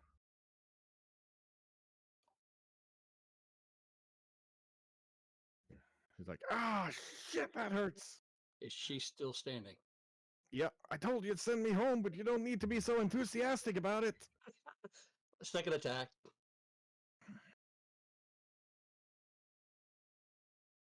That's a hit. Mador is kicking the butt. That is, he has caused a lot of damage very quickly to this Jinn. She is definitely not enjoying life. I believe that's all for me. And then there's a voomp, voomp sound. Let's see, was it Alpha? Yep. This thing moves up here.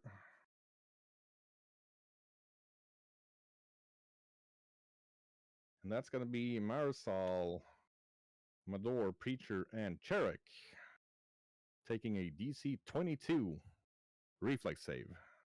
Yeah.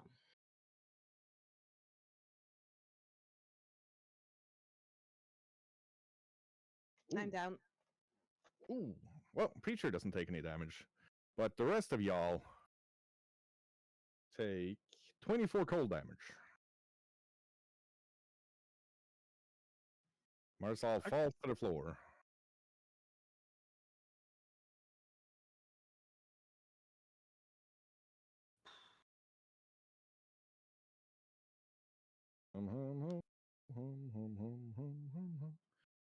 There we are.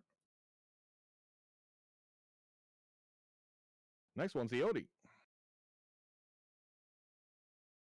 Sherrick Yes. also slumps to the floor. Sherrick also slumps to the floor. Gotcha.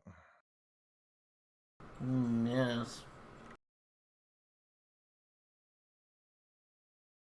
Okay. Eodi. I love that it says effect dying 1 to Cherrick by Eodi. I just want you to know I had nothing to do with that thing. My bad. Master Yodi.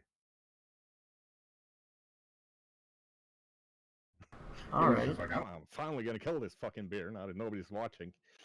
It's my time. All right. Anyways. But so many times. Now it's his time to shine. Yes, and that takes us still to Eodi's turn. All right. So we're gonna do some cheeky shit I ain't never done before. Eodi pulls his book off the side of his hip. I'm gonna use Drain Bonded Item, as that is my bonded item. It allows me to cast a spell that I prepared to